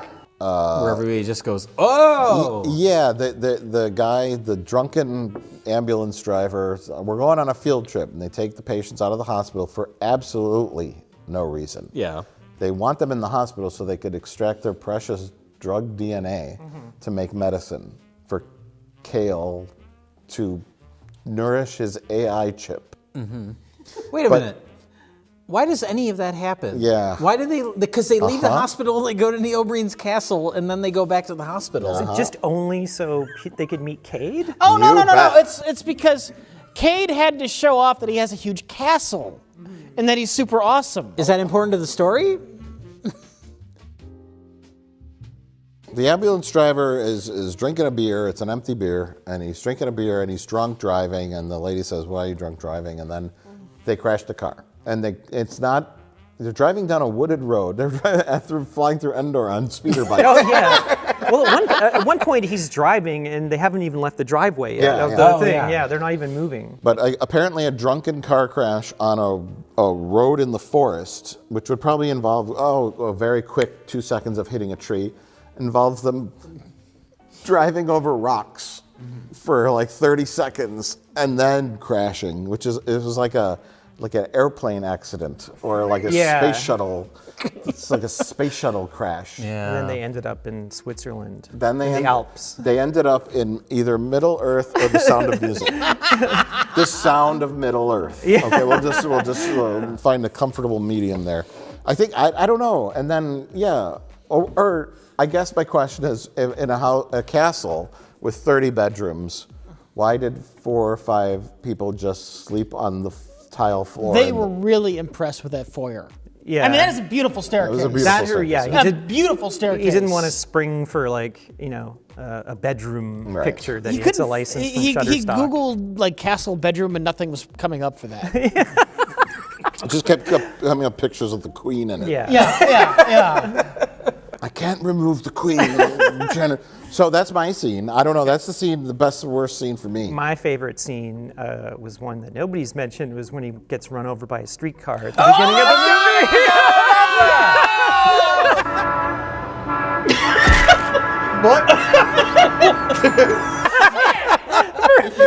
Why does that happen? For no reason whatsoever. Hit by a streetcar. It's in the first 5 minutes of the movie. It was like the most active I've seen him in the movie. Maybe that's how he injured his back. Oh, right. Yeah, he got hit. He doesn't just get hit, he like jumps in front of it. Yeah, like for he's some waiting reason. to get hit. Maybe that's why like he was just acting in character, like he had been injured, you know. What's your favorite scene? Well, the dance scene, of course. The choreography's great. The special effects are great. The It is ghosts, a great dance scene. The ghosts are great. The choreographer that we've never seen in the rest of the movie Yes, with the wig. someone's mom comes on set. Yeah, we've never seen that lady before, but she's Two there. ladies. Is the other one on the other side? Yeah, that's right. There's two of them. Yeah. But there was that little one that looks like Cherry O'Terry from SNL. Yeah. And it was there's a video. Search for it on like YouTube, but it's like how to dance hip hop. And she looks exactly like that lady. Oh. It's like a kind of like too old lady that is giving like dance You lessons think on. Neil Breen saw that video and hired her? Maybe, yeah. But it looks like she's acting like, you know, I came from the street. It's like, here's how to dance hip hop. And a 1, and a 2, and a 3, and a 4. The more relaxed you are, that's what makes it hip hop. I don't know. I don't understand this man. He's an enigma. I think he's just crazy. And I mean that in a nice way, not a negative way or like a defamatory way. He's not lunatic on the street corner crazy. He's very focused on his vision. He's just super weird, and he has the tools to make movies. Like a weird, very weird person who's very full of himself, who's making movies. I mean, there's the Passion Project, there's the Vanity Project, I guess, but it's not really a vanity project. It's His earlier movies felt more like vanity projects. When he's wearing the black tank top and he's in the jacuzzi with the hot babe. Yeah. Now it's more about the message or more about whatever he's trying to express. He's got stuff to say. I want to be honest with all of you. I've been hacking into government and corporate systems all over the country. I don't know. It's a terrible mystery that I don't ever want to solve. Ever want to understand. No. I don't ever want to watch this movie again. No. I might be done with Breen after this. If his next effort is going to be as lazy as this, I am 100% done with Neil Breen. Yeah, he has one more chance. We'll see what he does next. That'll be the deciding factor. He needs to go back to his roots. He needs to film outside, damn it. Film outside, Breen. Film with you don't even have to use a film camera. We'll let you slide on that. Oh, that's fine. Just film outside, film in real locations. No green screens unless absolutely necessary. Yeah. You have a scene on the moon. Use a green screen. Okay, I'm okay with that. Or like a spaceship. But yeah, hospital scene, film it in your bedroom. Bedroom. I want to see those vertical blinds. I want to see that industrial carpet that's in your house. Like a boardroom. You can rent the boardroom. He's rented done a it, boardroom. yeah. I mean, know. He's done it all before. A nice mansion. You could rent one, a big house with a staircase. I mean, he has an actual Ferrari in this movie. He does. That's his car. That's the only thing that's real in this movie. He's probably just pretending he's taking it out for a test drive. Oh, yeah. Sir, why do you have the green screen in front of this Ferrari? Don't worry about it. I'll be right here. I'll be right here. And then just cut to him running off very, very slowly. Once again, reinforcing the story. So, Rich, would you recommend No. Cade the... So, Jay, would you recommend Cade the Tortured Crossing? Sure, why not? This is lowest grade Breen. Yeah. This is his weakest effort, despite having a couple of pretty memorable moments. Yeah. What is his best? Can we rank the Neil Breen films? Fateful Findings, 100%. I think Fateful Findings is like the perfect example of everything that makes him interesting. Pinnacle Breen. I can't believe you committed suicide. I cannot believe you committed suicide. How could you have done this? How could you have committed suicide? Double Down's pretty good. Double Down's good. They all kind of blend together. That's the thing. Yeah, yeah. And even you'll be thinking about them later, and you'll think of images from this movie, and they'll be included in that, even though this movie's not as good. They're all. It's just one thing. Mm-hmm. It's all just one piece of art. Twisted Pair is when it started getting a little too digital and green screen. Yeah. But then we haven't seen the other one. I Am Here, ... I Am Here Now. I don't think that has any stock footage. Which is not here now, ironically enough. I think that was before or after Fateful Findings. I can't remember. It was before. It was. I think it was Double Down, then I Am Here Now. Okay. And then Fateful Findings. That's good. I It's think. entertaining. Yeah. Fateful Findings, though, is like, that's the best of the best for him. So our pick is Fateful Findings. Yes. Our pick for best of the worst is Fateful Findings. Yep, there it is. I'm going to pretend you can green screen it in later. You mean green screen?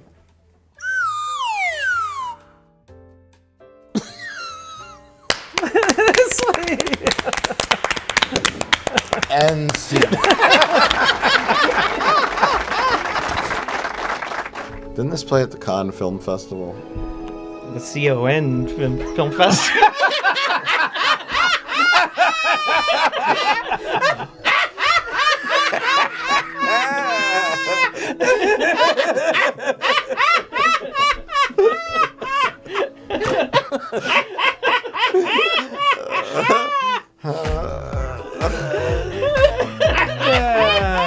It's over. It's over.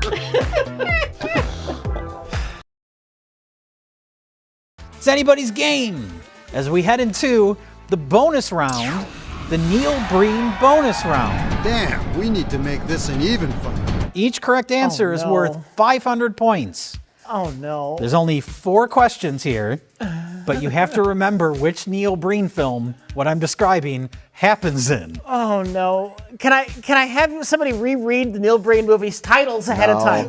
No, absolutely And of course, not. you're including, not including the one we haven't seen. I'm not including the one we haven't seen, no. I Am Here, Oh, ... boy. Still? Wait. Can I have a moment to myself? To remember the titles of the films? Okay. Can we agree between us that we need the refresher on what the titles are? Yeah, but we can't talk amongst ourselves. No, okay, no. so there is. That's why this is, you can't look anything No. up. What are you doing?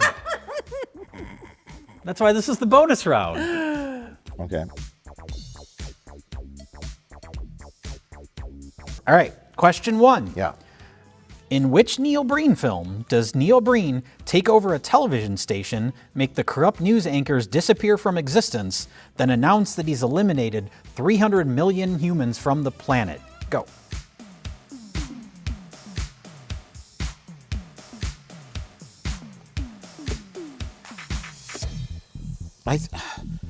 I'm sorry, wait. We need the titles. The game show was called Do You Remember Things? Okay.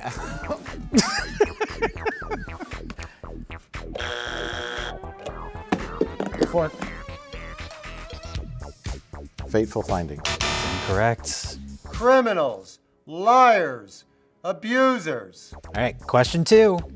In the epic climax of which Neil Breen film does Breen's character convince a comical amount of politicians to just kill themselves? Pass Through? That's incorrect. That's incorrect. Oh, yeah. Oh, he's going to hang himself! In Neil Breen's bedroom. Look at how happy Neil Breen is! Question 3. In both Twisted Pair and Cade the Tortured Crossing, Neil Breen plays 2 brothers that may or may not be aliens and or AI creations or something. What are the names of the 2 brothers? Cade and Kale? That's correct. Oh, yes, that's it. I knew Cade. I couldn't remember the other one. I knew it sounded. I would hope you'd remember Cade. It was in the question. I'm here for you. I'm your brother. Who am I? What am I? In which Neil Breen film does Neil Breen play the savior of humanity? All of them. That's a cheat. I would have accepted. I would have accepted all of them, and I would have accepted any title, any individual title. Well, the game's not over, Rich. What? I We still have that was another the round. last one. That was the bonus round. Oh. Very nice, very nice. Very nice fighting technique. All right, now this one is kind of connected to the previous bonus round. I just had to kill a gang of 10 kidnappers. Double. No, wait, that was the last. That was Cade the Tortured Crossing. You already answered it, though. It's Cade the Tortured Crossing. That's correct. I'm sorry, Rich. Damn, we need to make this an even fight. So now we've reached The our wager. final Jeopardy, our wager. All right. And what does Rich have? 3,900. Mike has what? 5,100.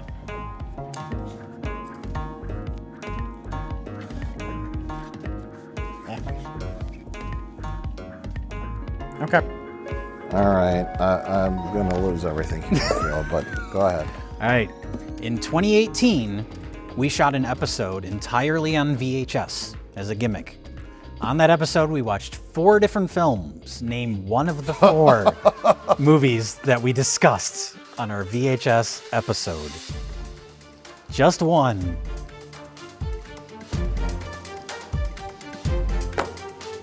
Rich was pretty confident there. Yeah, this whole game show is designed to make me lose. I don't even know if I was on this episode.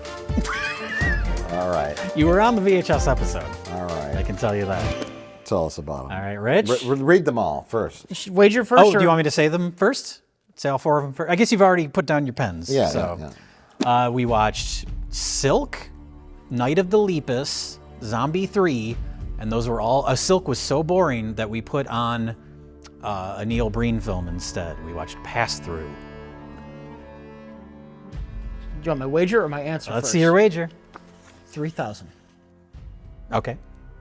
Night of the Lepus, bitch! Hey, look at that! I waged 5,100, and I wrote The Kid with the X-Ray Eyes. You weren't on that episode. I win! Rich Evans wins Best of the Worst trivia! You are now free of PTSD. I just don't remember. Why?